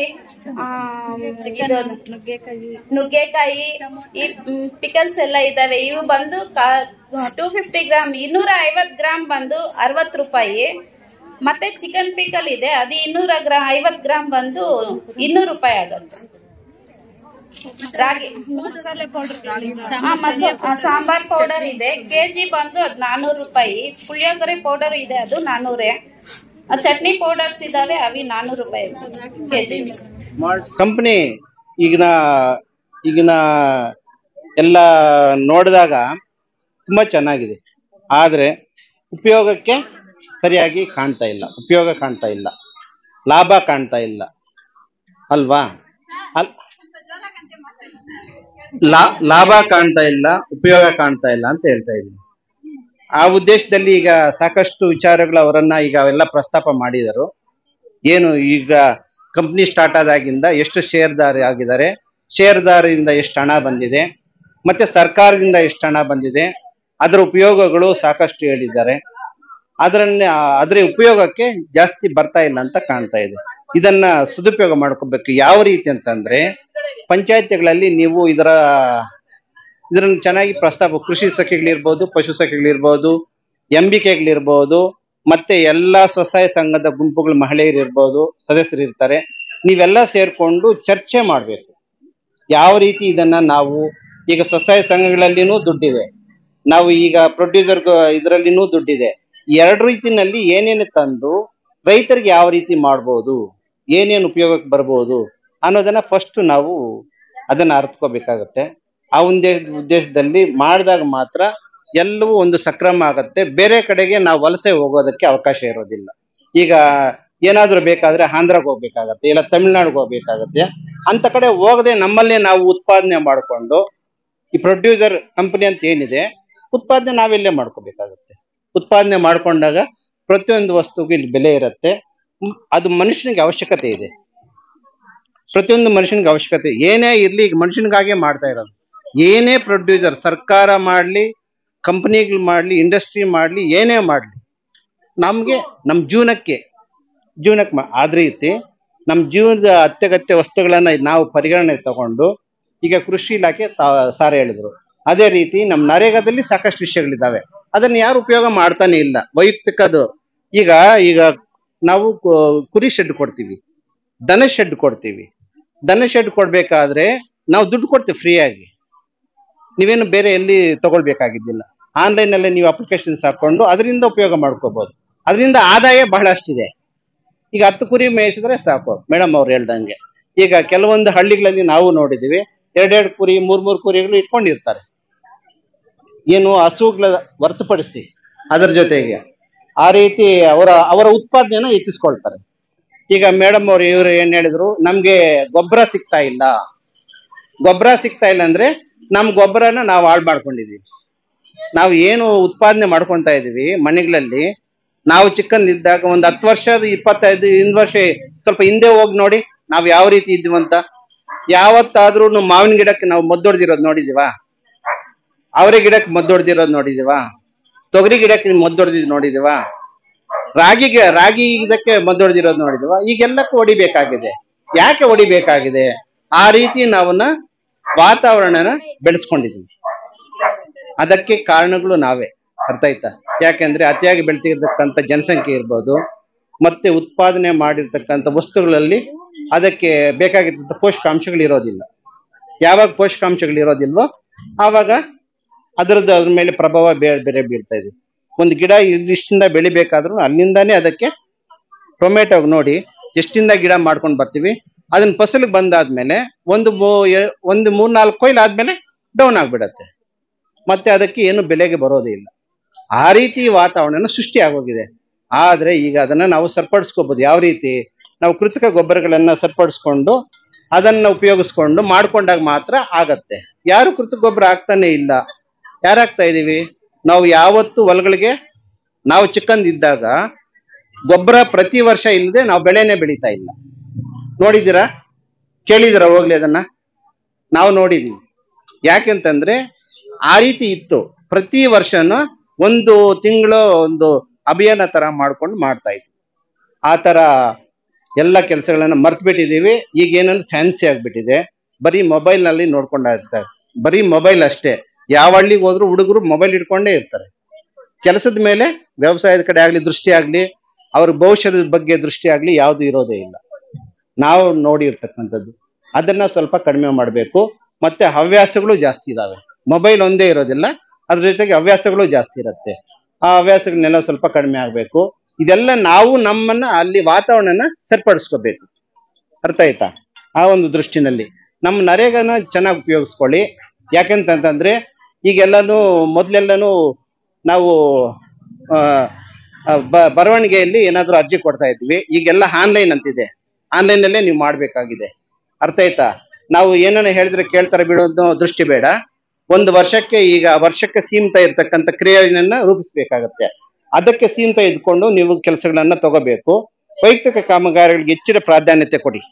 ಯಾಕಂತಂದ್ರೆ ಸಿರಿಕಲ್ಚರ್ ಇರ್ಬೋದು, ಹಾರ್ಟಿಕಲ್ಚರ್ ಇರ್ಬೋದು, ಮತ್ತು ಕೃಷಿ ಹೇಳ್ದಂಗೆ ಮತ್ತೆ ರೇಷ್ಮೆ ಇರ್ಬೋದು, ಇವೆಲ್ಲ ಇಲಾಖೆಗಳಲ್ಲಿ ಬರ್ತಕ್ಕಂಥ ಕಾಮಗಾರಿಗಳು ನಮ್ಮ ವೈಯಕ್ತಿಕ ಕಾಮಗಾರಿಗಳು ಇದಾವೆ. ವೈಯಕ್ತಿಕ ಕಾಮಗಾರಿಗಳನ್ನ ತಗೊಂಡು ಪ್ರತಿಯೊಬ್ಬರಿಗೂ ಒಂದು ಕೂಲಿ ಕಾರ್ಡ್ ಅಂದ್ರೆ ಜಾಬ್ ಕಾರ್ಡ್ ಇರ್ಬೇಕು. ಆ ಜಾಬ್ ಕಾರ್ಡ್ ಮನೆಯಲ್ಲಿ ಯಾರ್ಯಾರು ಇಲ್ವೋ ಅದನ್ನೆಲ್ಲ ಈಗೆಲ್ಲ ಒಂದು ಅಭಿಯಾನ ಮಾಡ್ತಾ ಇದೀವಿ. ಅದು EKYC ಅಂತ ಮಾಡ್ತಾ ಇದೀವಿ. ಅಂದ್ರೆ EKYC ಮೀನ್ಸ್ ಅಂದ್ರೆ ಅದು ಅಪ್ಡೇಷನ್ ಆಗ್ಬೇಕು. ಎಲೆಕ್ಟ್ರಿಕಲ್ ಅಪ್ಡೇಷನ್ ಆಗ್ಬೇಕು, ತಾಂತ್ರಿಕವಾಗಿ ಅಪ್ಡೇಷನ್ ಆಗ್ಬೇಕು. ಆ ಒಂದು ದೃಷ್ಟಿನಲ್ಲಿ ಮಾಡ್ತಾ ಇದೀವಿ. ಇದನ್ನೆಲ್ಲ ಉಪಯೋಗಿಸ್ಕೊಳ್ಳಿ. ಮತ್ತೆ ಮೇಡಮ್ ಅವರು ಒಂದು ಹಾಡು ಹೇಳಿದ್ರು, ಒಂದು ಮಹಿಳೆಯರ ಬಗ್ಗೆ ಹಾಡು. ಅಂದ್ರೆ ಆ ಮಹಿಳೆಯರಿಗೆ ಏನಂದ್ರೆ ವೈಯಕ್ತಿಕ ಶೌಚಾಲಯ ಅವಶ್ಯಕತೆ ಇದೆ. ಶೌಚಾಲಯ ಈಗ ನಾವು 2013 ಒಂದು ಅಭಿಯಾನ ಮಾಡ್ತಾನೆ ಇದ್ದೀವಿ. 2000 ಅಭಿಯಾನ ಮಾಡಿದ್ರು ಸಹಿತ ಈಗಲೂ ಸಹ ಕೆಲವೊಂದು ಹಳ್ಳಿಗಳಲ್ಲಿ ನಾವು ಹೋದಾಗ ಬೈಲ್ನಲ್ಲೇ ಹೋಗಿರ್ತಕ್ಕಂಥ ದೃಶ್ಯಗಳು ಕಾಣ್ತದೆ. ಯಾಕೆ ಮಹಿಳೆಯರಿಗೆ ಅವೇರ್ನೆಸ್ ಇದೆಯಾ ಇಲ್ಲ ಅಂತ ಗೊತ್ತಿಲ್ಲ, ಇಲ್ಲ ಮನೆಯಲ್ಲಿ ಅವಕಾಶ ಇಲ್ಲ ಅನ್ನೋದು ಗೊತ್ತಿಲ್ಲ. ಈಗ ನಾವು ವೈಯಕ್ತಿಕ ಆಲ್ರೆಡಿ ಕೊಡ್ತಾನೆ ಇದೀವಿ ಶೌಚಾಲಯಗಳು. ಯಾರ್ಯಾರು ಮನೆಗೆ ಬಿಟ್ಟು ಹೋಗಿದ್ರು ಆವಾಗ ಅಭಿಯಾನದಲ್ಲಿ ಯಾವಾಗ ಬಿಟ್ಟು ಹೋಗಿದೀವೋ ಆವಾಗ ಇವಾಗ್ಲೂ ಕೊಡ್ತಾನೆ ಇದೀವಿ. ಆದ್ರೆ ಸರಿಯಾಗಿ ಬಳಸ್ಕೊಂತ ಇಲ್ಲ. ಮತ್ತೆ ಅದರಲ್ಲಿ ಸ್ವಚ್ಛತೆ ಇಲ್ಲ. ಮೇನ್ ಇಂಪಾರ್ಟೆಂಟ್ ಸ್ವಚ್ಛತೆ ಇಲ್ಲ. ಆ ಸ್ವಚ್ಛತೆ ಇಲ್ಲದೆ ಇರೋದ್ರಿಂದನೇ ನಮ್ಗೆ ಅನೇಕ ಕಾಯಿಲೆಗಳು ಈಗ ಬರ್ತಾ ಇರೋದು. ಇದೆಲ್ಲನೂ ನೀವೆಲ್ಲನೂ ತಿಳ್ಕೊಬೇಕಾಗ್ತದೆ. ಈ ಒಂದು ಪ್ರೊಡ್ಯೂಸರ್ ಕಂಪನಿಯಿಂದ ಅನೇಕ ನಿಮ್ಮ ಸಂಘಗಳಲ್ಲಿ ಇರ್ಬೋದು, ಪ್ರೊಡ್ಯೂಸರ್ ಕಂಪನಿಯಿಂದ ಇರ್ಬೋದು, ಎರಡನ್ನೂ ಅನುದಾನ ಉಪಯೋಗಿಸ್ಕೊಂಡು ಉತ್ಪಾದನೆಗೆ ಏನ್ ಬೇಕಾಗಿದ್ದು ರೈತರಿಗೆ ಉಪಯೋಗ ಆಗಂತ ವಸ್ತುಗಳಿರ್ಬೋದು, ಇವೆಲ್ಲ ಈ ಇದರಿಂದ ಎಲ್ಲ ಮನೆ ತಲುಪಿಸ್ಬೇಕು ಅಂತೇಳಿ ನಾನು ಎಲ್ಲರನ್ನು ಬೇಡ್ಕೊಳ್ತಾ ನಾನು ಈ 2 ಮಾತನ್ನ ಮುಗಿಸ್ತೇನೆ. ಓಕೆ.